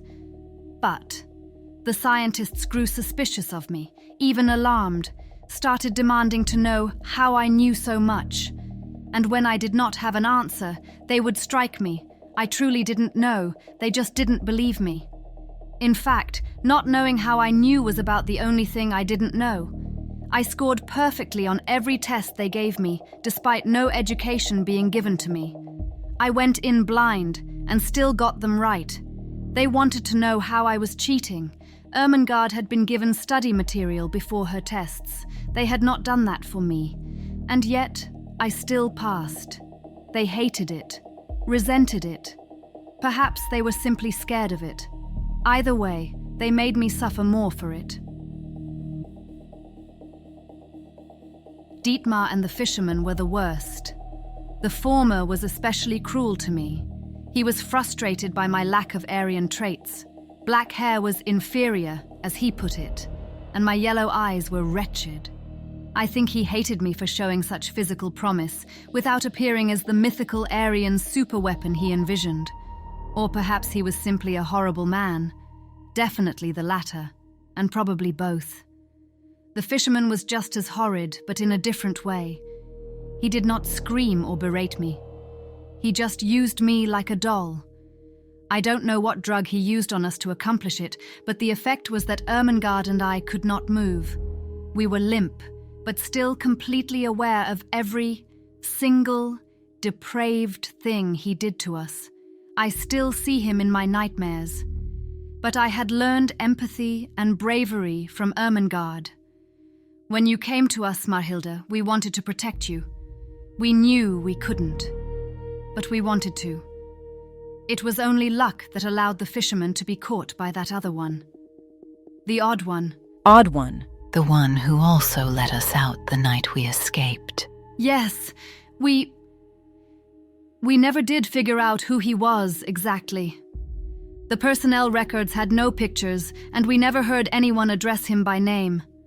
But before he caught the fisherman and let us out, Ermengarde and I had seen him around. Never during tests in the lab, though. No idea where he spent most of his time. Not really sure what his job was, but maybe he was just maintenance or something. Usually he'd just pass through, looking at us, never speaking, but there was something different in his dark eyes. A sadness. I don't know.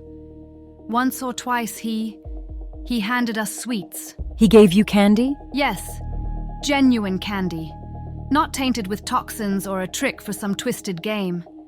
It was perhaps the only act of humanity we experienced during our time there. When he let us out, I silently told myself he was the only one I would spare.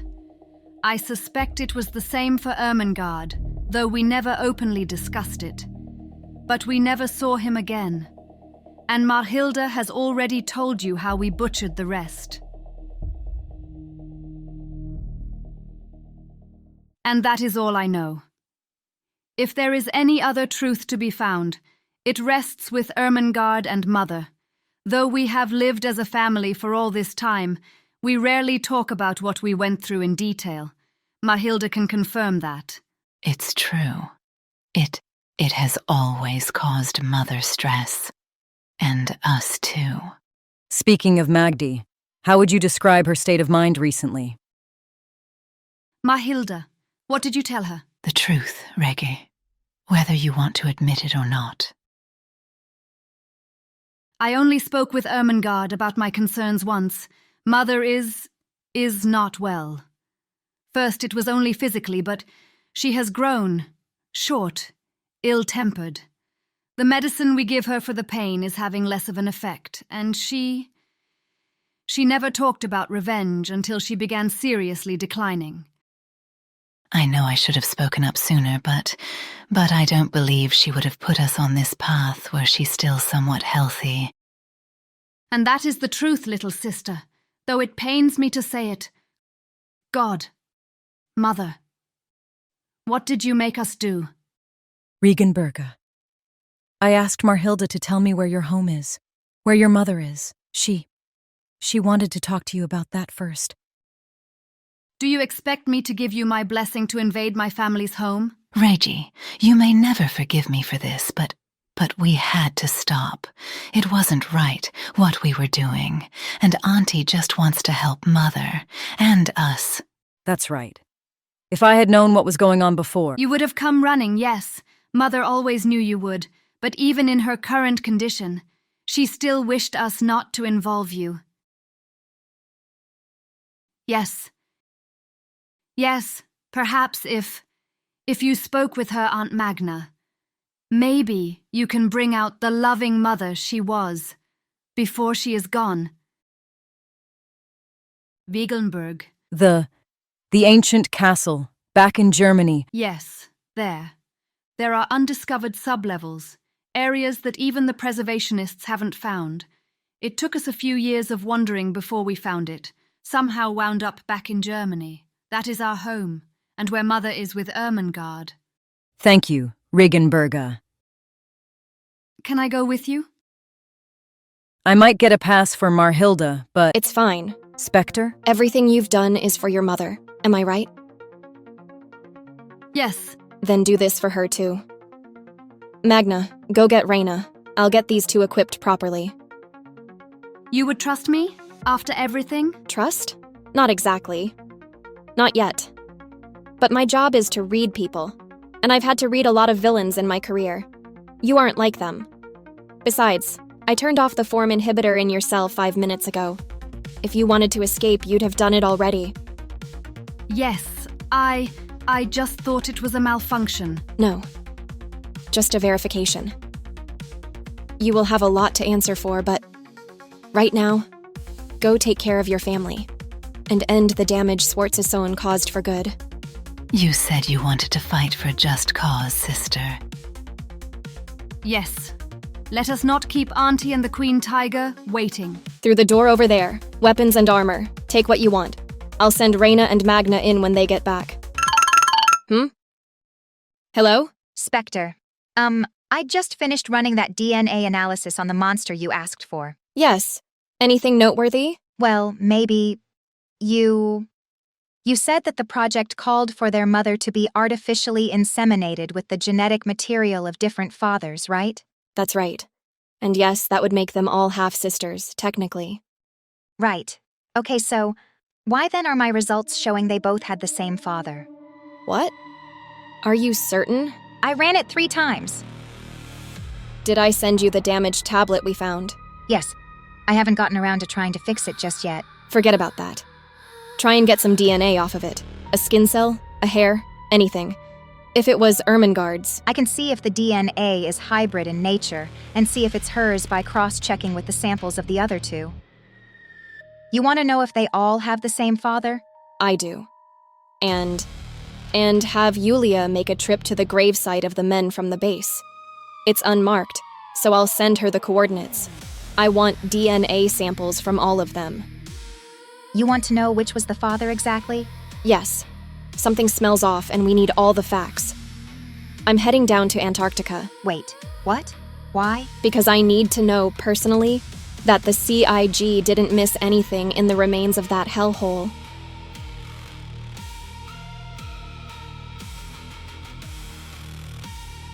Where are they? Mother, please, you must be calm. I will find them. I will. Ah!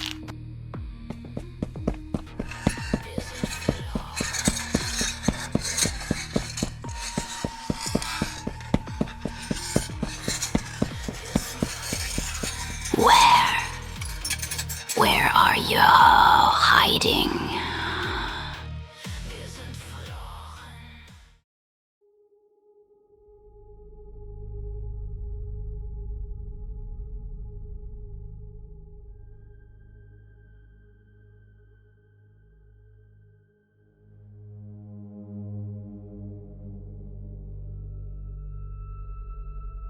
Frigid, dry. Place still feels sinister. Maybe it's just me. Yeah, just me. You don't care about Nazi ghosts, do you, little guy? Cute. Let's see what we have. CIG didn't have these fun toys back then. Let's see. Nothing notable. Twisted wreckage. Looks like they cleared the laboratory area pretty well. And the living quarters. Wait. Those are... cables. Leading... away? That's weird. CIG probably missed them because of the snow. There's a chamber down there. Cables stop. And look at that. A door with a lock on the outside. Interesting. Oh, I see. They were keeping backup generators away from the main building in case something went wrong. A lot of good that did them, and a natural freezer. That makes sense. No point in wasting power on refrigeration when you could just freeze the stuff outside. But none of this helps me. That's more like it. Someone spent a lot of time here. Pencil is worn down. Candle is almost gone. And a journal? I wonder whose. No way. It was him and he... God. They need to know. Hello? Spectre, I hope you know that it was not fun getting DNA out of over half a century-old bodies. I don't imagine it would be. But were you successful? Of course I was. Kika and I already spoke. She can confirm all 3 of the daughters have the same father, despite what the project supervisors seem to have thought. Furthermore, I have found exactly which man he is. Fortunately, the CIG were kind enough to toss the paper name tags in the graves along with the bodies. The father is labelled Rudinger. Jasper Rudinger. I guess so. I assume that means something important. Yes, it does. Listen, you can return the other bodies to their resting places, but put Rudinger's in preservation for a more formal burial later. A formal burial for a committed Nazi? That man was no Nazi. Far from it. Well, you know more than I do about this, so fair enough. I'll make sure to treat him with the utmost respect. Did Reyna's team leave? I don't know. Been on the island with our dinosaurs until you sent me here. Right. I'll check with Spider. I need to contact them as soon as possible. Good work, Yulia. And thank you. Tell Kika I said the same to her. I will. Thank you, Miss Spectre, and good luck.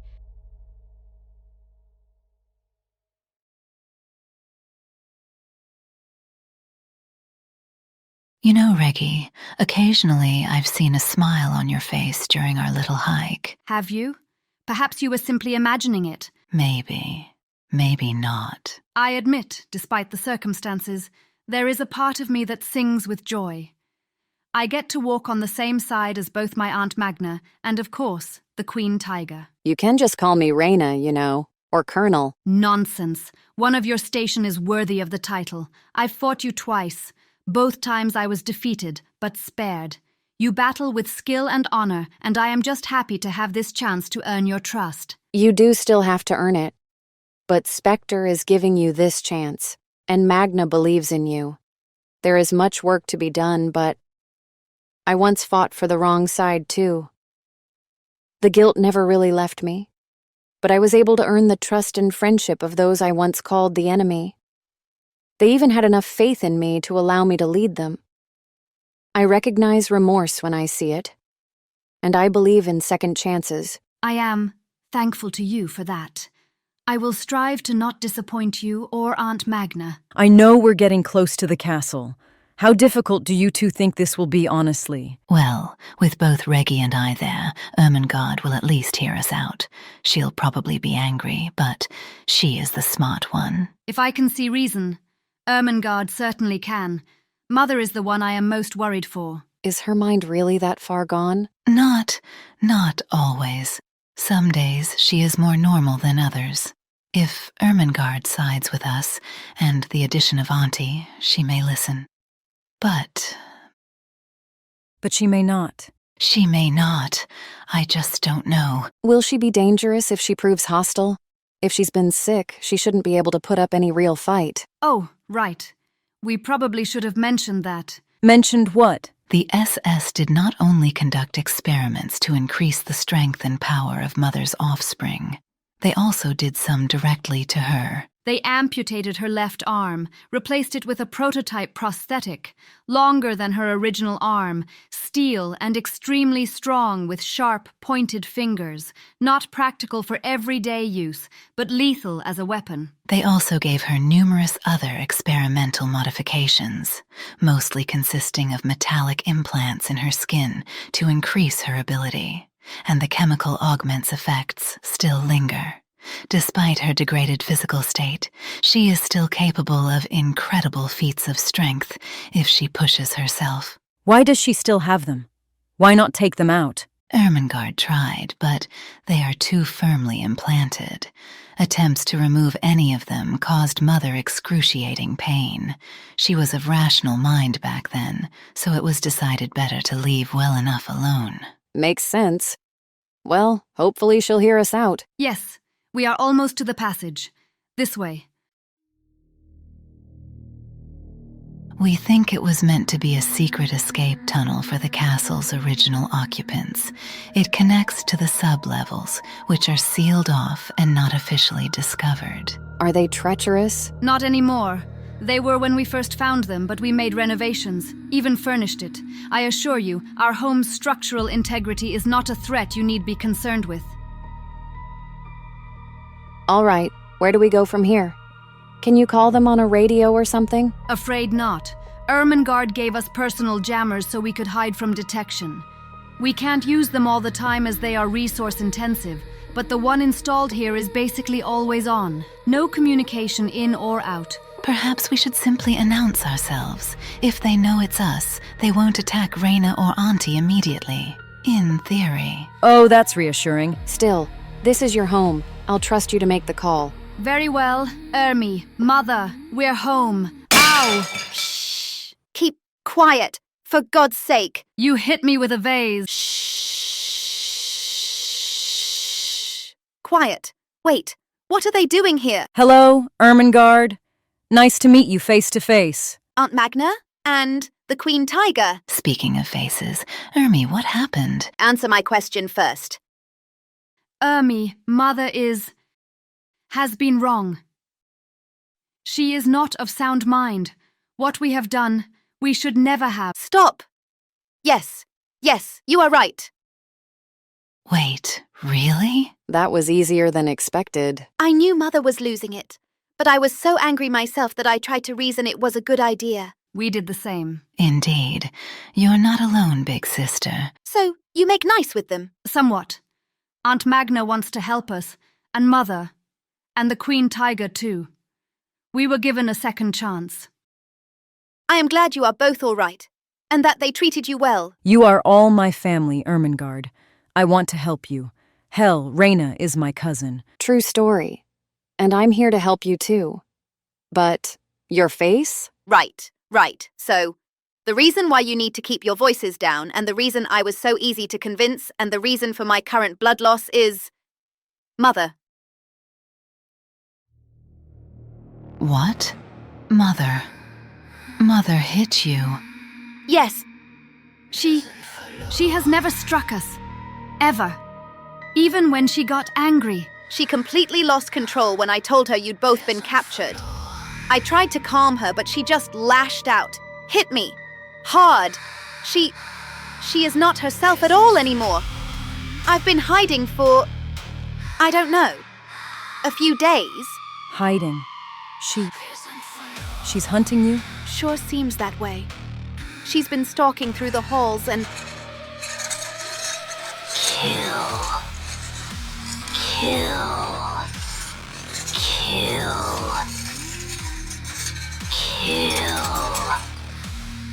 Them all.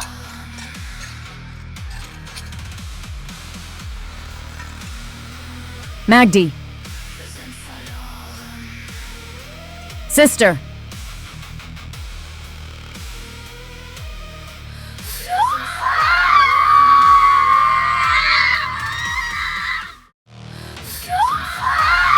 Raina! Magdi! Stop! This is your family! Kill. SS. Kill them all. She thinks we're the SS. Mother, look at us. We're your daughters. It's me, Marhilda. Mother, look! Magdi, it's Magna, your sister. Queen! Enough! Mother, please, focus. I beg you. Stop it. Stop it now. You're hurting us. Mother, please! We are your family! We love you! Kill them all. Sister. I am so sorry. I didn't know. I didn't know what they did to you. That they took you. But I am here now, and I will protect you and your girls. I promise. I love you, sister.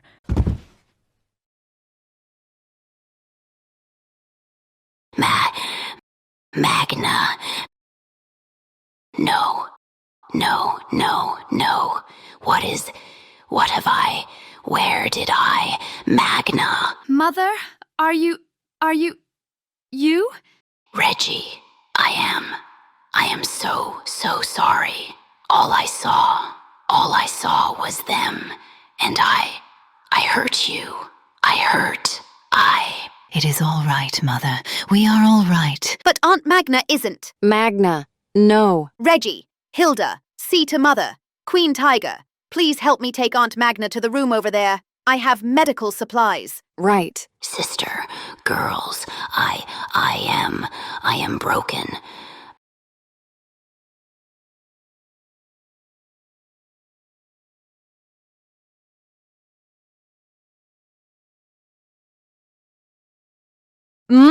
Where am I? Auntie, you are awake. Very good.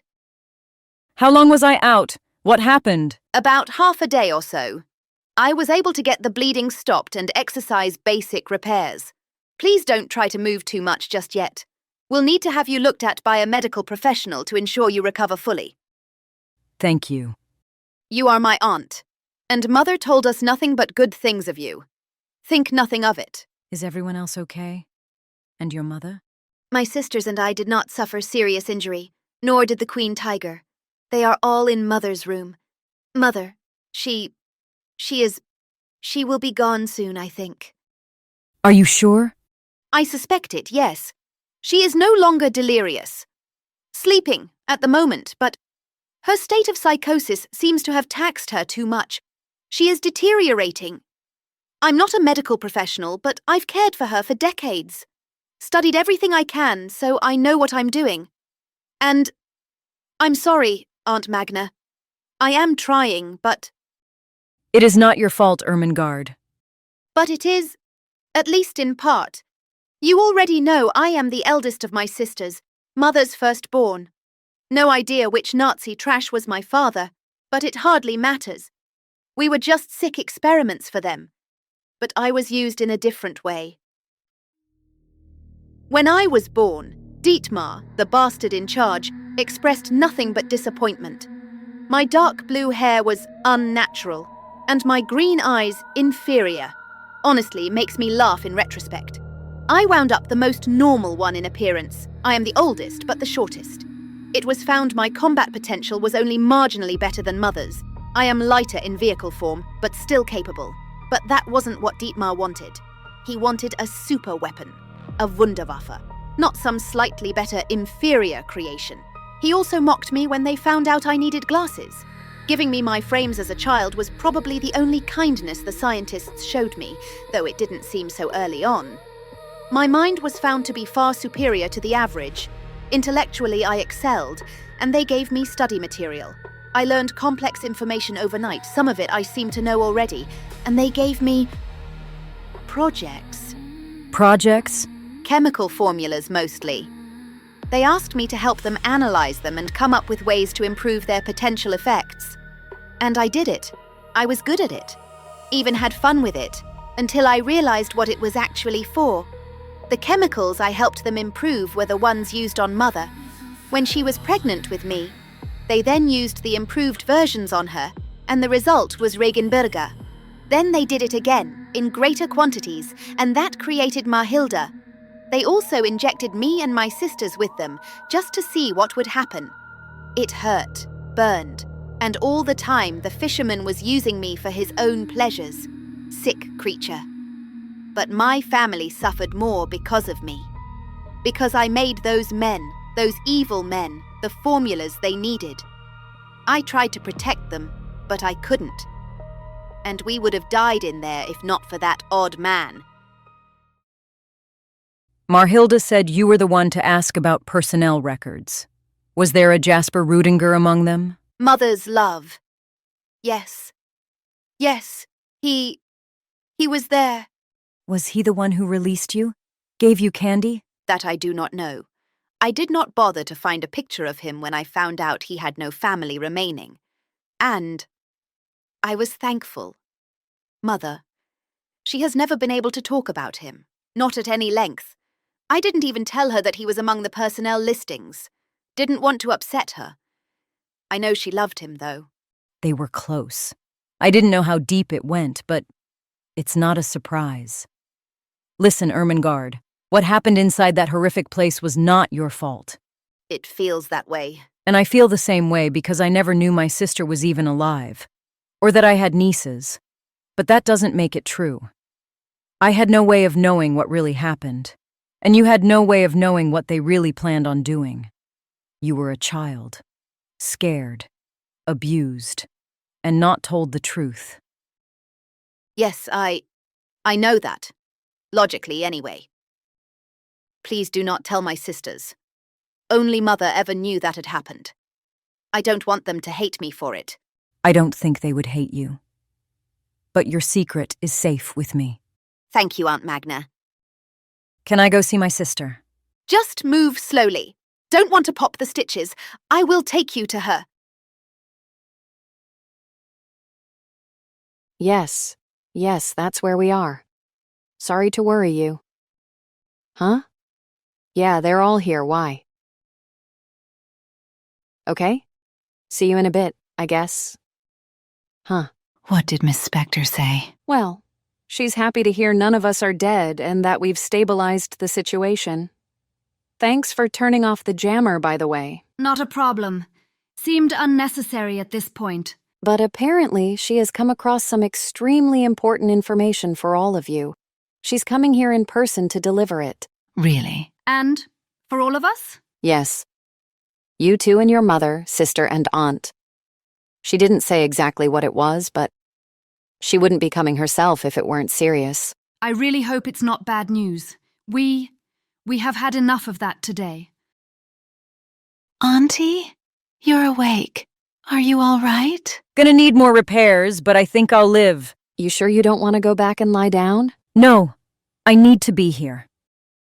I understand. Ermengarde, Miss Spector of the CIA is going to be here shortly with some important information for you and your family. Will she have issues getting inside? She shouldn't. No. Is she going to arrest us? I don't think that's her priority right now. I'm going to go outside and lead her in, okay? That's fine. Sister, I don't know if you can hear me, but I'm here. Sorry it took so long. Goodness. Do I need to call and ask Dr. Yumi to come out here? Is she a good doctor? The best, actually. I do not believe Mother has much longer. It couldn't hurt to get a second opinion. Thank you. No problem. Let me just text Spider. She'll get that sorted. Anyway, I am thankful that my trust was not misplaced. Reina has already told me you three have agreed to cease hostilities. Thank you. What happens to us now? That will be difficult, but I am going to do my best to lead this mess into a positive outcome for everyone. As positive as it can be, anyway. I don't want to put any of you in jail, if that is your question. What happened, what you did, was terrible, but this is the outcome of heinous men. Disgusting, monstrous men. You are victims, not villains. And I have been given the authority to decide your fates. But that is not what I wish to talk about right now. There's something you all must know. Yes. Reina mentioned you had important information for us. 2 major pieces of information, actually. The first is, well, during our investigation, we analyzed the hybrid DNA from all 3 of you. You did? How did you get mine? You left your broken tablet in Paris. Oh, right. Anyway, I didn't expect anything major from that. It's standard procedure for us in the modern day. But you 3 know how the plans for Schwarzesson involved utilizing the genetic material of 3 different confirmed Aryan men, correct? Yes, we know. We're all technically half-sisters. Not that it has ever affected how we treat each other. Yeah, about that. You aren't half-sisters. You are full sisters. You all have the same father. What?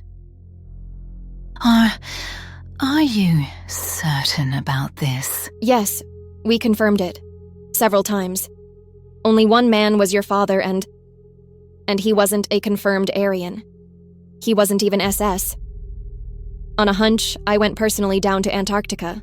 The ruins of the base are still there, and I needed to confirm for myself that the CIG didn't miss anything. Is it still a haunting and evil place? Somewhat. But there's some very friendly penguins living there now, at least. That does sound like an improvement. Nowhere to go but up for that hell. But did you find anything? I did. The CIG did their best with the tools they had, but we have newer technology now. A handheld ground scanner, for one thing. And I found a hidden line of cables leading away from the main facility. I followed them and discovered an underground storage bunker. Backup generators and a natural freezer were inside. Nothing super interesting until I found a desk with this journal. It belonged to a man of keen interest to all of us. Jasper Rudinger. You found Jasper's journal? What does it say? Entries start when he joined the Wehrmacht as a mechanic. A tank mechanic, specifically. But I am going to read them to you, starting on the day he met your mother. We are going to get into some far more specific details regarding Schwarzesson. Are you all okay with that? Yes. We want to know the truth. Go ahead, please. Very well. Oh, he wrote it all in German, obviously, but my pronunciation is terrible, so I'm just going to read it all out in English. October 10th, 1944. Finally, the second member of the Maus family is awake. She is in good spirits. Her name is Magdi. Magna is happy to finally have family here. They took forever to get Magdi's engine to us. It's her beating heart, for God's sake. How can you let her sit without that for a whole summer? Guess they really are having supply chain issues. News from the front is not good. The Soviets march from the east, the Americans and the British from the west. I always felt like we overstepped, but no one openly questions the great and mighty Führer. Such an idiot. But on a lighter note, I must admit, I'm surprised. A lot of the Panzer families I've worked with were far more eager for battle. A bit grumpy sometimes. But these 2, especially the younger one, are such gentle giants. They are polite and happy most of the time. Maybe because they're prototypes. Hard to say, but I am glad my job in this hellish war has me working with such pleasant individuals.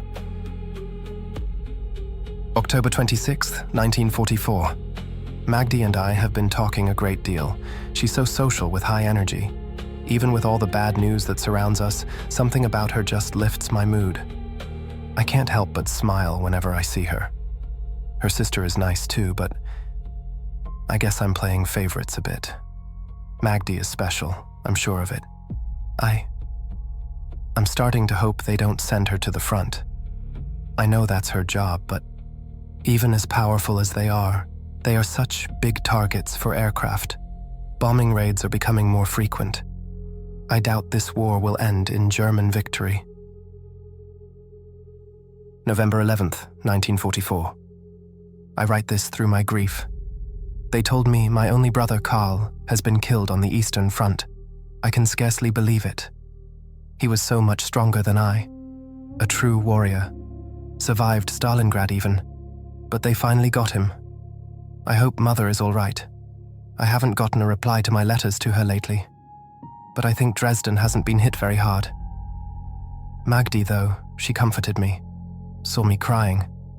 I was so embarrassed. Weak. But she did not judge me. Such a good person. I don't know what I'd do without her. December 1st, 1944. I think I might have a problem. I feel an attraction. To Magdi. That's not right, is it? She is special and beautiful and kind, but she is a tank, a vehicle. That would be wrong. And more concerningly, criminal. If the Gestapo found out, I'd be lucky to get a life sentence. I must ignore these feelings. December 24th, 1944. So I told Magdi how I felt because I'm an idiot. And she feels the same. We kissed. I don't expect a proper Christmas this year, given everything, but God, I am happy. My nation is being destroyed, and yet I am happy. It's unreal, but we both know it is also dangerous. No one must know about this. She even told me not to tell Magna, not because she thinks her older sister would judge us, but if they found out Magna also hid this secret. Well, we'd best just keep things between us for now. When this is over, maybe we'll disappear together. I'm starting to think Mother may not have made it. I am fighting through the thoughts of that. It may just be a delay in the mail service.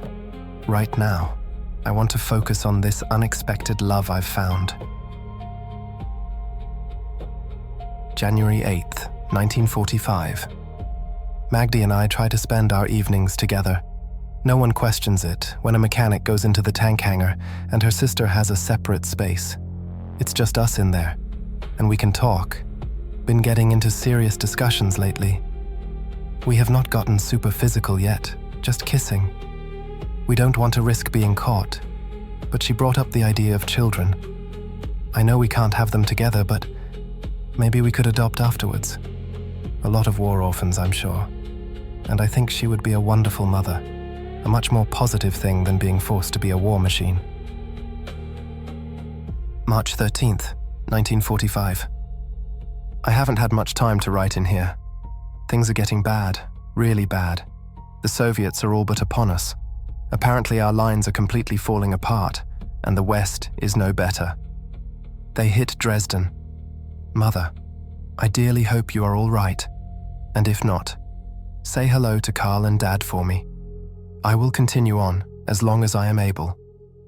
They brought us some more parts for new members of Magdi and Magna's family, but it's all frames and armor, no engines. Again, how the hell do they expect us to make more without engines? This is hopeless. Maybe I'll mention running over to the west to Magdi. We can surrender to the Americans. I hear they're far more merciful than the Soviets. March 29th, 1945. I suggested fleeing to Magdi, but she doesn't want to leave her sister behind. I get it. I can't fault her for that. But we also can't possibly get away with fleeing with her too. Both of them are 7 feet tall.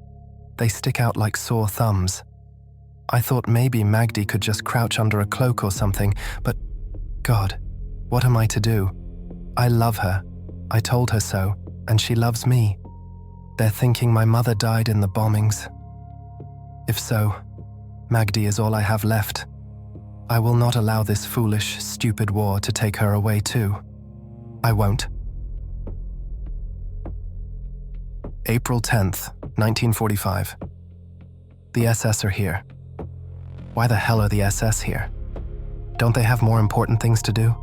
They're still so committed to their cause. Idiots, all of them. One of them, some prick named Bloomhart, started asking me all sorts of technical questions about Magdi and Magna.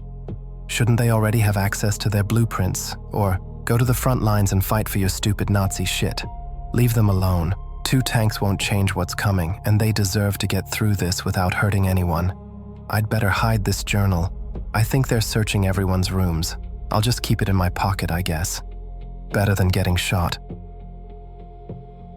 June 1st, 1945? I am unsure of the date exactly, but that seems right. Everything has gone from bad to horrific. About a week or so after my last entry, it was decided to destroy both Magna and Magdi to prevent their capture by the Soviets. I objected, of course, but I could do nothing. Magna is dead. They blew her up. But Magdi came and found me. She feared for me, sweet woman. And the SS came upon us. They did not see us in an embrace or anything, thankfully, but Dietmar Bloomhart wanted to take Magdi for a special project. I don't trust that man as far as I can throw him, and I would really love to try and throw him, preferably off a cliff. I objected, and they threatened to shoot me, but Magdi stepped in. She said she would go willingly and without a fuss, only if I was spared. Bloomhart agreed. They removed her turret and took some of the components we had for more members of her family, stacked it all and blew it up. Made it look like she was killed like Magna. Then they took both of us, separately. I am told by a man named Kraus that it's too risky to leave me behind. No one is to know what they are doing. Said they could use a mechanic, and if I cooperate, I'll be allowed to live. Kraus is SS, but he is more tolerable than the others. Actually downright pleasant by comparison. I've opted to play along, told him I was committed to the cause, which is a lie, but it's what he wanted to hear. I am not permitted to speak with Magdi. Beloved, I hope you are all right. I will protect you somehow. I promise. Anyway, we're in Antarctica now. Fucking Antarctica. And yes, it's cold as hell. They brought us down here on a U-boat. I was to keep quiet and just do as I was told. Helped the crew with the U-boat's engines a little. She was at least nice to me. Thanked me for a good job. I swear vehicles are better than people. No wonder I love one. They're building a facility down here. It's almost done. Heating is shit, and I get a wonderfully scouted location in the damned outdoor storage locker. Kraus brought me a small heater for my desk. Said he's trying to convince Dietmar to give me a spot inside, but no luck so far. At least he seems to treat me like a person. Probably only because I'm German, though. SS is still SS. But at least he hasn't completely lost his soul. I don't know where Magdi is. Inside, I presume. Whatever they're doing, it involves her. And I don't like it. Tried asking Kraus, but even he doesn't know all the details just yet. He's just a guard, apparently.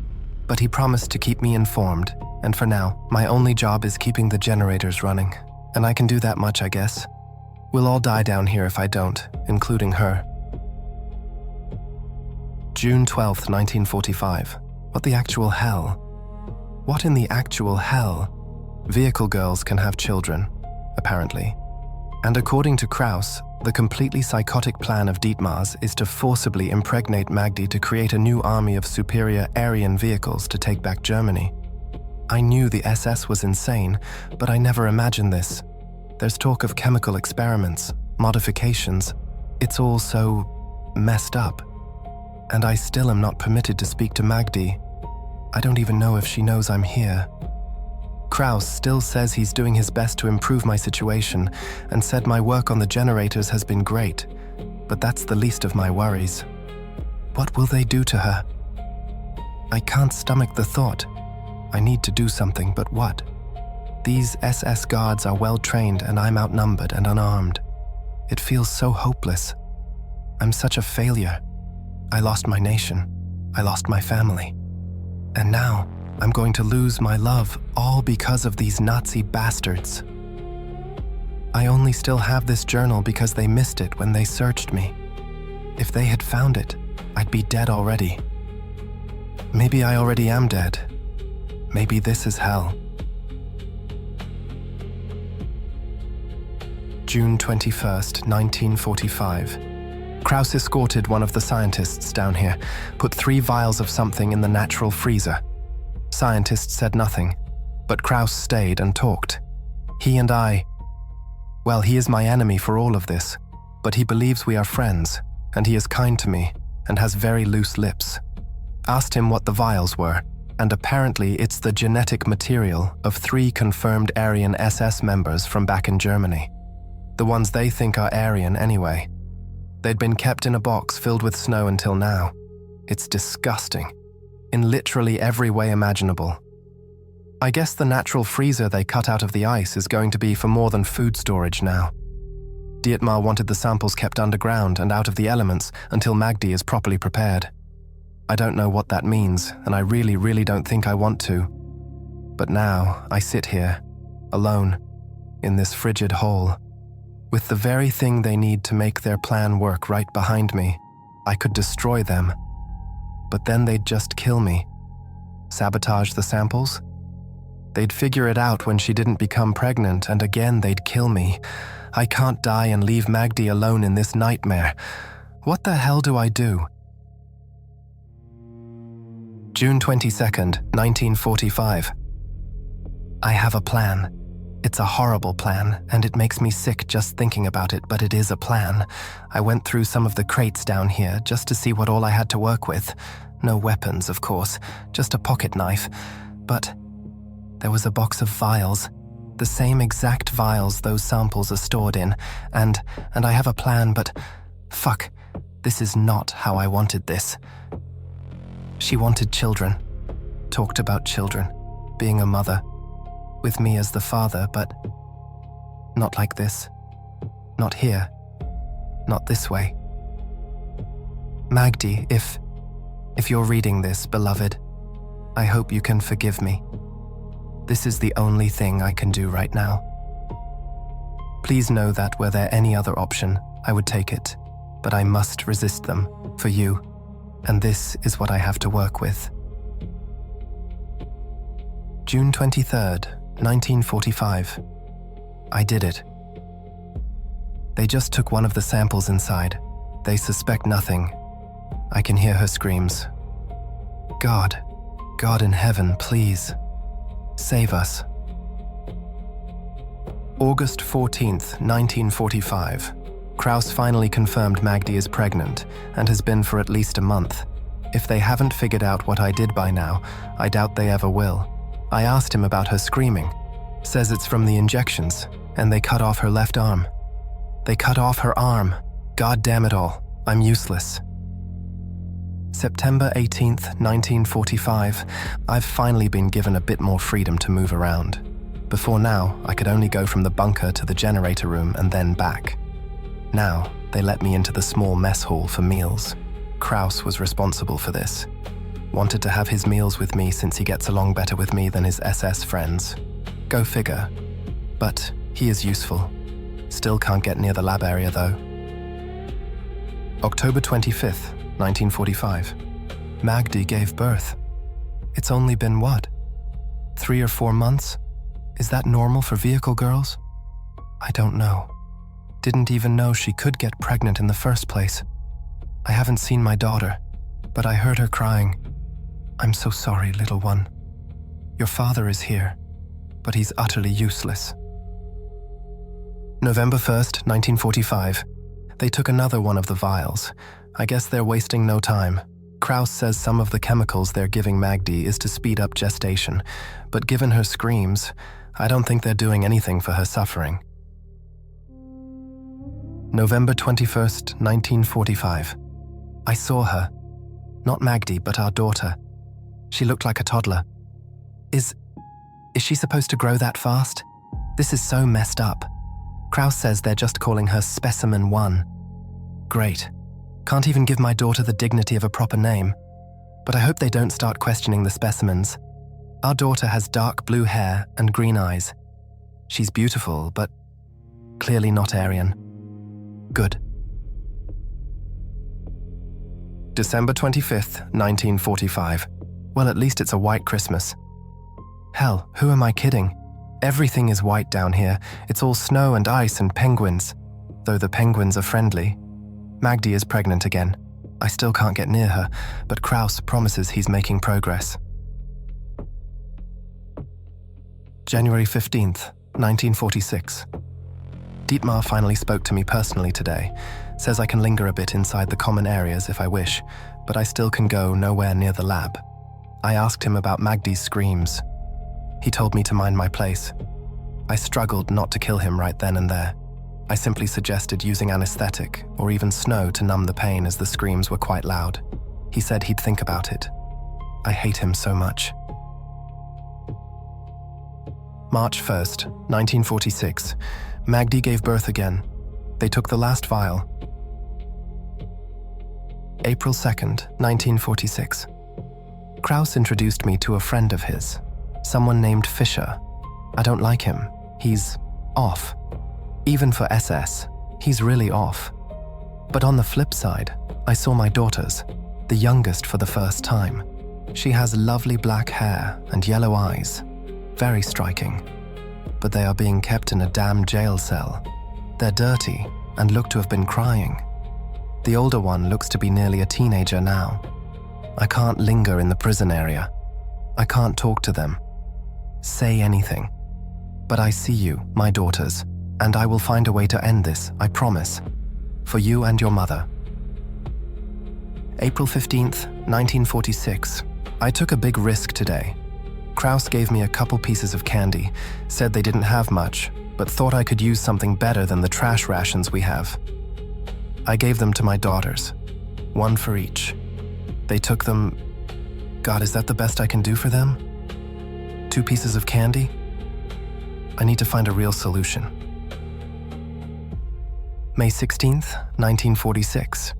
Kraus gave me a couple more pieces of candy, said it was the last they had but wanted to share. You know, in another time or place I would say Kraus was a decent guy. Maybe he just fell in with a bad crowd, I don't know. But I gave the candy to my daughters again. I still can't talk to them. It's killing me inside.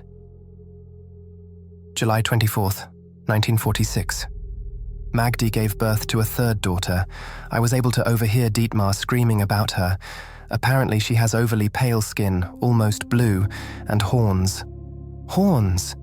He's furious, and that would be funny if my beloved wasn't still suffering. My only solace is knowing she is still alive. September 6th, 1946. Fischer, that sick fuck. He's been raping my daughters. They're already being subjected to every horror imaginable, and I caught him. He was about to touch my youngest, the horned one. She's unique and innocent still, like an obscure flower. I snapped. I have kept my cool through all of this, but not that. Not in front of me. I knocked the bastard out, dragged him to Dietmar myself. He yelled at me for being near the lab and demanded to know why I had attacked one of his officers, and I told him exactly why. Fischer admitted to it, said it shouldn't matter since they were just tools for them, and Dietmar shot him in the head, right there in the hallway. That is about the only decent thing I've ever seen him do, and my only regret is that I didn't do it myself. I'm so sorry, my daughters. I wish I'd found him sooner, but he can't hurt you anymore. October 1st, 1946. Catching Fischer has proved to be beneficial in more ways than one. Dietmar suddenly trusts me a bit, said he appreciated my devotion to their cause. Not at all why I did what I did, but whatever the hell works for that lunatic. I am permitted to be in the hallway next to the lab, but not actually go in. Through the door, when one of the scientists was exiting, I saw her, my beloved. God. They have hurt her so badly. She doesn't even look like herself. Her left arm has been replaced by some twisted mechanical one, and she has metal probes in her skin. She is still the most beautiful woman in the world to me. But I must find a way to save her, and our daughters. Even if she never forgives me, I will make sure they are safe. I promise. December 14th, 1946. Been seeing more of my daughters lately. Most don't question my movements as much anymore. I still cannot speak to them, and they always look so sad, beaten. I need a weapon, more than this stupid pocket knife. I asked Dietmar if they planned to make more specimens. He said they tried using the small amount of leftover material from the previous round, but the subject, as he calls my beloved, can no longer bear children. Maybe that's for the best right now. I've kept myself busy being annoying, interrupting their tests. Dietmar has threatened to revoke my privileges, and I told him if he wanted to make an army, he'd best not torture the prototypes. Not the actual reason I want him to stop, of course, but one I thought he might actually consider. But he won't listen, but I will continue to be as much of a bother as I can get away with. January 21st, 1947. Kraus, you son of a bitch. If you weren't a Nazi, I'd say you were my best friend. This utter moron gave me an old two-way radio. Says it doesn't work, but thought I could strip it for parts. Oh, it doesn't work now, sure, but damn it if I can't fix this thing. And when I do, I intend to make a few calls. April 15th, 1947. Finally got this stupid thing working. It's got limited range, but I contacted a ship. An American ship. Told them our location. They said they'd call the Navy. Hold on, beloved. My daughters. Help is finally coming. June 9th, 1947. I have made a mistake. I opted to ask Kraus what would happen if the base was ever attacked. I should have done that a long time ago. He told me the protocol was that all subjects would be terminated immediately, and we would fight to the last man. Shit. When the Americans get here, they won't be able to save anyone. Magdi, my daughters. I'm so sorry. June 20th, 1947. This may be my last entry. I am about to do something very bold. Perhaps stupid, but it is the only choice. I've been listening on the radio. The Americans have a strike team on the way. I must do something now. I asked Kraus about the jail cell, casually wondering who kept the keys as I'd never seen them. And he told me it was him. He had them. On his person. And I cut his throat with the pocket knife. The look of shock in his eyes, of betrayal. I will never forget it. I am about to go release my daughters. They are strong. Without being drugged, they can fight. They can win. They can free us all. If I don't make it out, Magdi, my daughters, I love you so much. Live well, and be happy.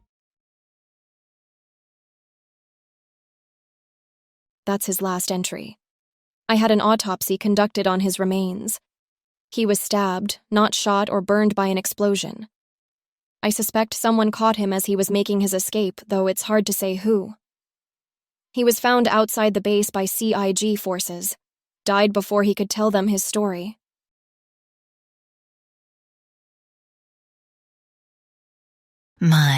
Our father. Jasper Rudinger. He was there. He was there the whole time. Doing what he could, for us, for Mother. My beloved. Magdi, you're awake, sister. I was listening. Jasper, I thought they killed him before we even left Germany. No, he was there the whole time, doing everything he could for you. And for the daughters you share with him. I thought you should know. All of you. You are not the products of evil, of obsession, of Nazis. You are the product of one man's lonely resistance, and his love for your mother. I am so sorry. Girls. No, Mother. It is all right. No, it isn't. I lost myself. I thought I was back there, and I led you down a dark path, not what a mother should do, and your father wants you to be happy. Mom. Was he a good man then? He was... Sister, I am sorry that I hurt you. You were not yourself. It is all right. I'm sorry I wasn't there. Not your fault. Happy you are. Well, where is he buried? My beloved. I was waiting to speak with you all first. In light of this, I thought he deserved to have a formal, respectful burial. His remains are being looked after back at the museum. We can bury him with full honors whenever you wish. I must go there, then. But mother, your health. I am not long for this world, my sweet girls. Please, let me say goodbye properly to your father. The man who loved me. The man who loved you. Reina, see if you can get a hold of Yumi. She should be preparing to leave. Tell her we'll need to make a risky transport of the patient. I'm on it.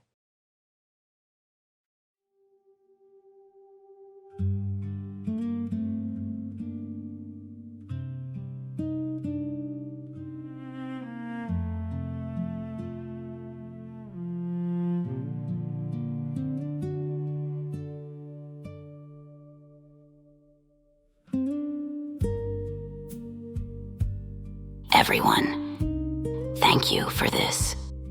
I am sorry for the damage I caused. Please don't blame my girls. I promise they will not be criminally charged. Can I have a moment alone with him? Are you sure, Mother? Yes, please. All right, we'll just be right over there. You asked me to forgive you, beloved. But there is nothing to forgive. You saved us in every way you could.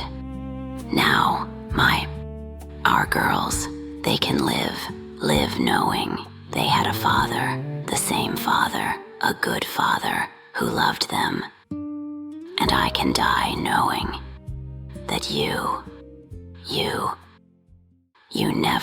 never gave up, and that you loved me. Mother. Call Dr. Yumi, now. No, please! Mother, wake up! Sister.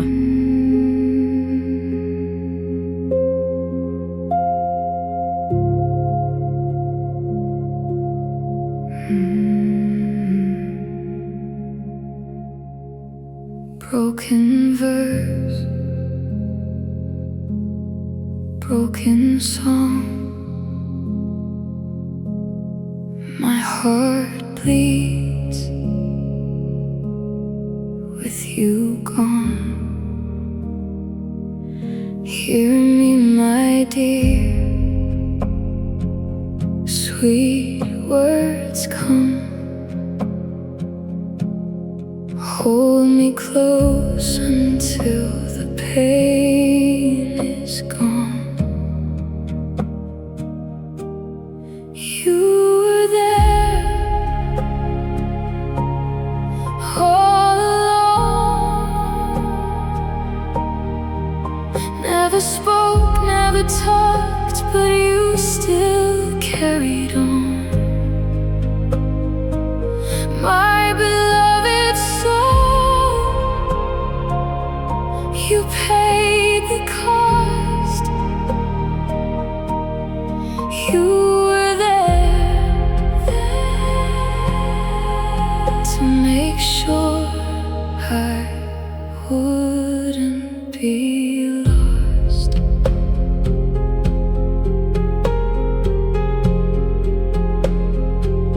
I couldn't see you, I couldn't hear you, but some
Never spoke, never talked, but you still carried on. My beloved soul, you paid the cost. You were there to make sure I wouldn't be lost. You were there all along. Never spoke, never talked, but you still carried on. My beloved soul, you paid the cost. You were there to make sure I wouldn't be lost.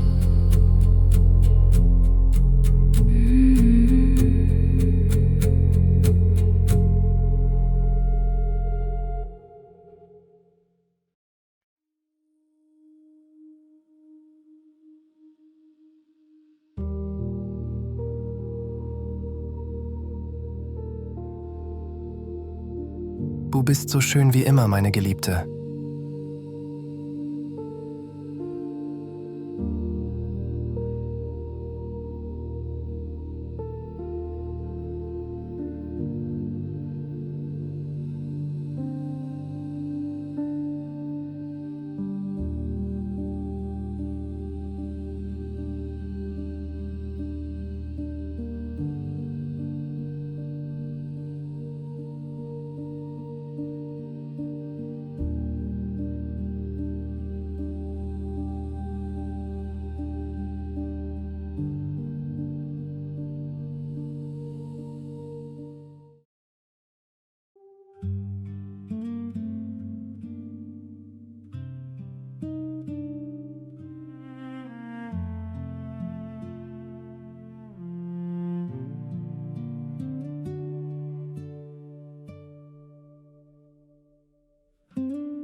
How are they holding up? About as well as one can expect. Sorry, I haven't been around. I appreciate you stepping up and keeping things under control around here. Hey, that's what besties are for. And second in commands, but whatever. Spectre has been keeping me informed, and I read your report. They really aren't villains, huh? No. They tried to be, but only because of their mother's deteriorating state. And she's at peace now, hopefully, with their father. What's Spectre going to do with them? I don't know. We've taken in former enemies before. How do you think the others would be if we let them stay? I don't think Marhilda and Ermengarde would be much of an issue. Regenberga might have an uphill battle at first, though. She did put half of us in the hospital. And the city. The people that were killed and hurt. That is my biggest concern. Despite the fact they are among the most sympathetic groups we've faced, the regular people know their face. All of them. Regenberga especially. And they will not be as quick to forgive as we are. Plus, we can't even tell them the truth. They're all hybrids. Their entire story involves that element. I know Spectre is good at compromises, but you know what? I have an idea. But let's go have a group meeting with the others before we go further. If that goes well, I think we can help them. Are you all right with them staying? I got out most of my anger when I beat Regenberga's face in. If they're wanting to be friends, I'll give them a chance. Oh, right. I was busy being buried when you did that. Thank you for meeting me here, ladies. I am tremendously sorry for your loss. It was not unexpected, but I'd hoped we'd had more time. To ask her about father. And to properly say goodbye. It's strange. It hurts worse losing my sister a second time. I have taken the liberty of briefing our resident therapist, Valiant, to speak with all of you should you wish it. Val is a good one, girls. I would encourage that. She's helped me a lot. Thank you, Auntie. I just might do that. But does that mean we're staying here? Are we even allowed? I know you said you didn't want to throw us in jail, but after everything... Your case is difficult, I admit. Normally, we'd put you on a probationary period which requires you to remain in the museum, and, with good behavior, allowed proper freedom like the other residents. We've had many go through such an arrangement, to much success. However, in all prior cases of that, the average citizen did not actually know the identities of the individuals. They may have suffered from their activities, it varies, but they didn't know who they were.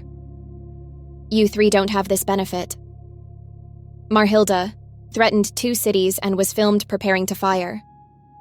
Ermengarde, you hacked an entire nation and the face of your digital avatar, which is just a cartoon version of you, was plastered onto every news channel in the world. And Regenberga?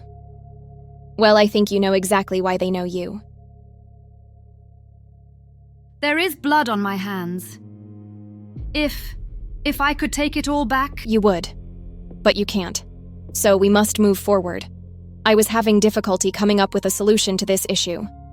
I believe your wish to atone is genuine. Yes, I wish to make up for my mistakes. As do I. We all do. Well, one day, perhaps you'll have that chance. But we cannot force it. You cannot simply wave a magic wand and correct such errors in judgment, regardless of how much we may wish to. I can't even tell the world what really happened to you. Your status as hybrids is classified on its own, let alone all the other horrors involved. That said, I think you three, and your aunt, deserve some peace for now. Atonement can come when the opportunity arises. Until then, Colonel Reyna has made a suggestion. And I agree that it is a good idea that results in the best possible outcome for everyone. Reyna suggested it? She has been just as involved as you have, Magna, and has plenty of reasons to hate the men that caused all this. She wants to help, and I intend to allow her. First, however, I have 2 gifts for you all. Gifts? For us? They're nothing special. Well, scratch that. I believe they will be special to you, but not to me. To begin with, here, your father's journal. I have already had the pages scanned and photographed for our files. We don't need the original anymore. This is the only possession of his that is still known to exist. I believe it belongs with you, the daughters he loved so much. Mourning a man we never had the chance to know. What a bizarre feeling. But he was always there, girls. Trying to help us. And he freed us, in the end. He won. I hope he and Mother, that they are together now. Miss Spectre, you mentioned before that you only read part of this? That's right. Only the latter quarter, actually. Entries date back to when he first joined the Wehrmacht, and the first indicates the journal was a gift from his mother. Your grandmother. I skipped over them as they are fairly typical of wartime writings, but it is a window into the man who was your father. Even from the start, he only joined to follow his brother and to make his father proud. His own dad was a veteran of World War I, died of cancer in the 30s. Your father has some slightly amusing takes on the German government of that time.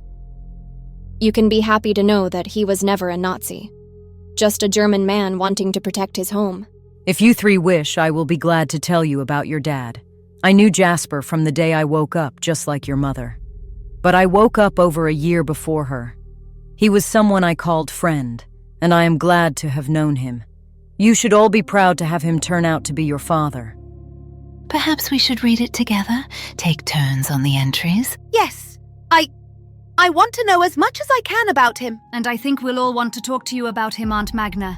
Thank you. Of course, girls. The second gift is, well, they were frankly a complete pain in the ass to find.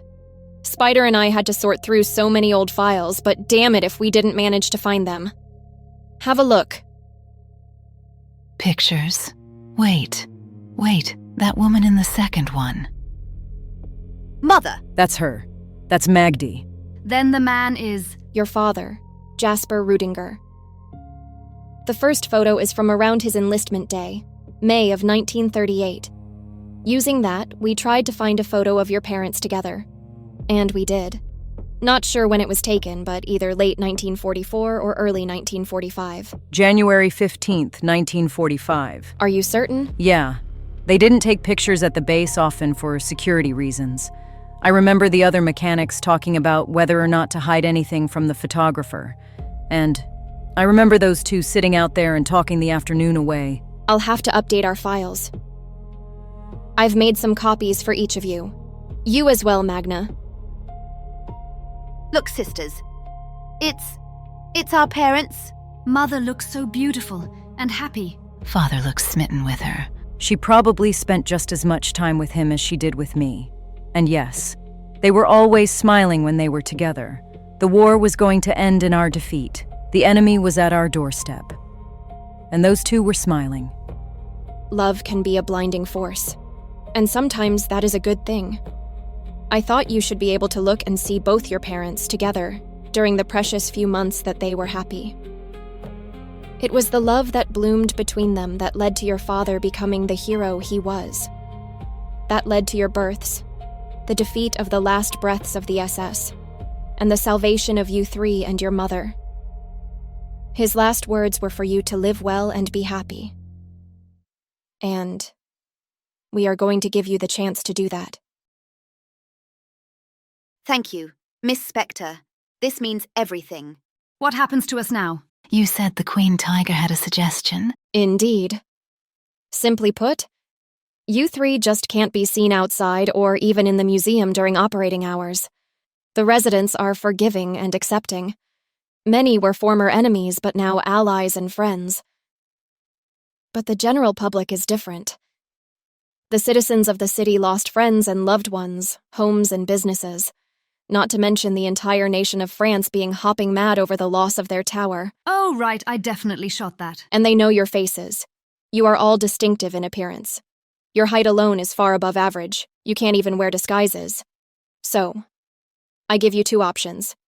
You can return to your home in Germany. Stay there in peace for as long as you are able. But I can't promise your safety. We cannot commit security out there, and if you are discovered, there is little I can do to protect you. And the other option? You stay here, where your parents are laid to rest, with your aunt and potentially a whole bunch of new friends. But you just said— I said you couldn't be seen, ladies. The museum is a big place, and we can hide you while still providing you with a good bit of freedom. The museum's director, a good man who is a strong proponent of vehicle girl rights, has already stated he is prepared to renovate part of Hangar D for you three to live in. Proper rooms and accommodations.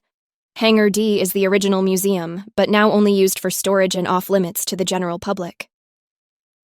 You can stay there during operating hours, in comfort, and will be allowed to roam the museum as you wish at night. You won't be able to leave the property, and absolutely not allowed to go into the city. But at night, things are quiet.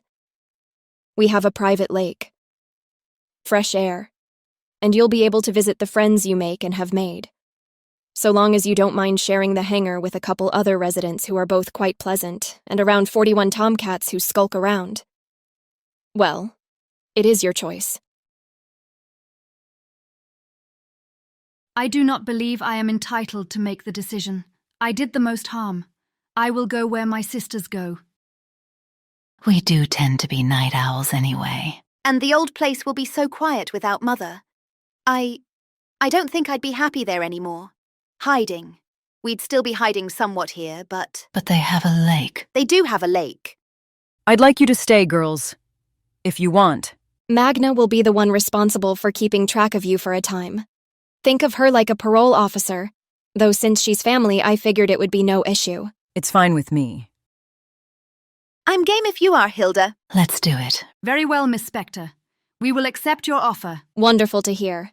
In that case, it's nighttime now. Magna, why don't you show them the tank hangar? Rena and the others have a surprise for them. What? What is all this?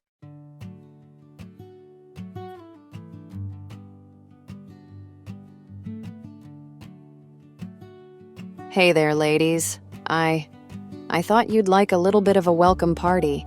Went with mega heavies since we couldn't fit all your names. I know you're only a super heavy Ermengarde, but... No, it's fine. It's...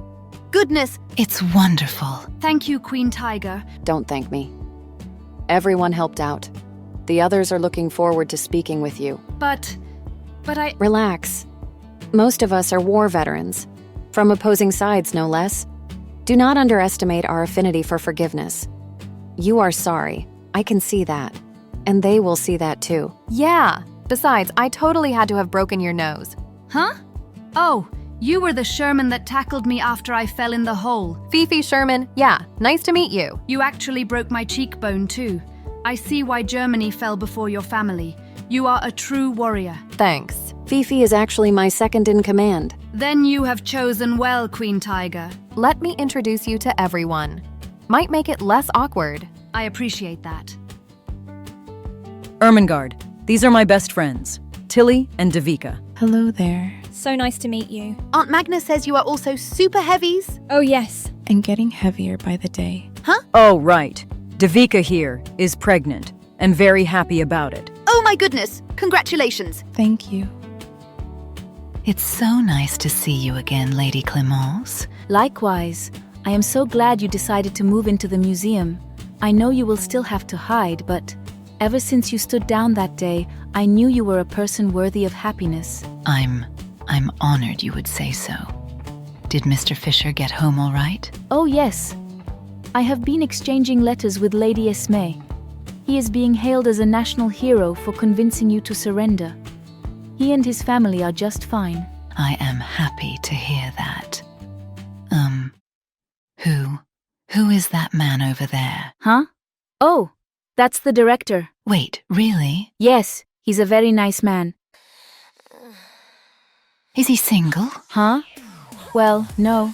He is married. Though his wife does let him see Lady Davika and Miss Wendy too. I do not judge their dynamic. So you're saying there's a chance? I don't think they have room for... 'Cause he's really cute. Are you drooling? I wonder if he likes taller women. With horns. Oh dear. I'll only need him at night. He can be my good boy. Where is this coming from? I read a lot of romance novels. I'm getting the hose.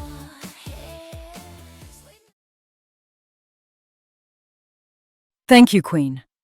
For this. It means a lot. They deserve somewhere that will accept them. They shouldn't be punished for the worst sins of our nation. How are you holding up? I'll get through this. It hurts. To lose her so quick after getting her back. But she left me with 3 nieces I never knew I had. And I'll be strong for them. I got over her death the first time while in Soviet captivity. I think I can manage it again while surrounded by friends. Glad to hear it. If you need anything, let me know, okay? I will. Thanks.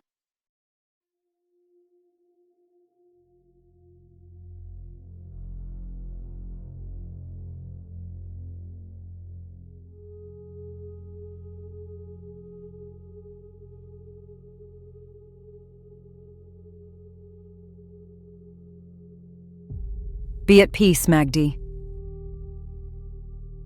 You're with your beloved now. Goodbye, my sister.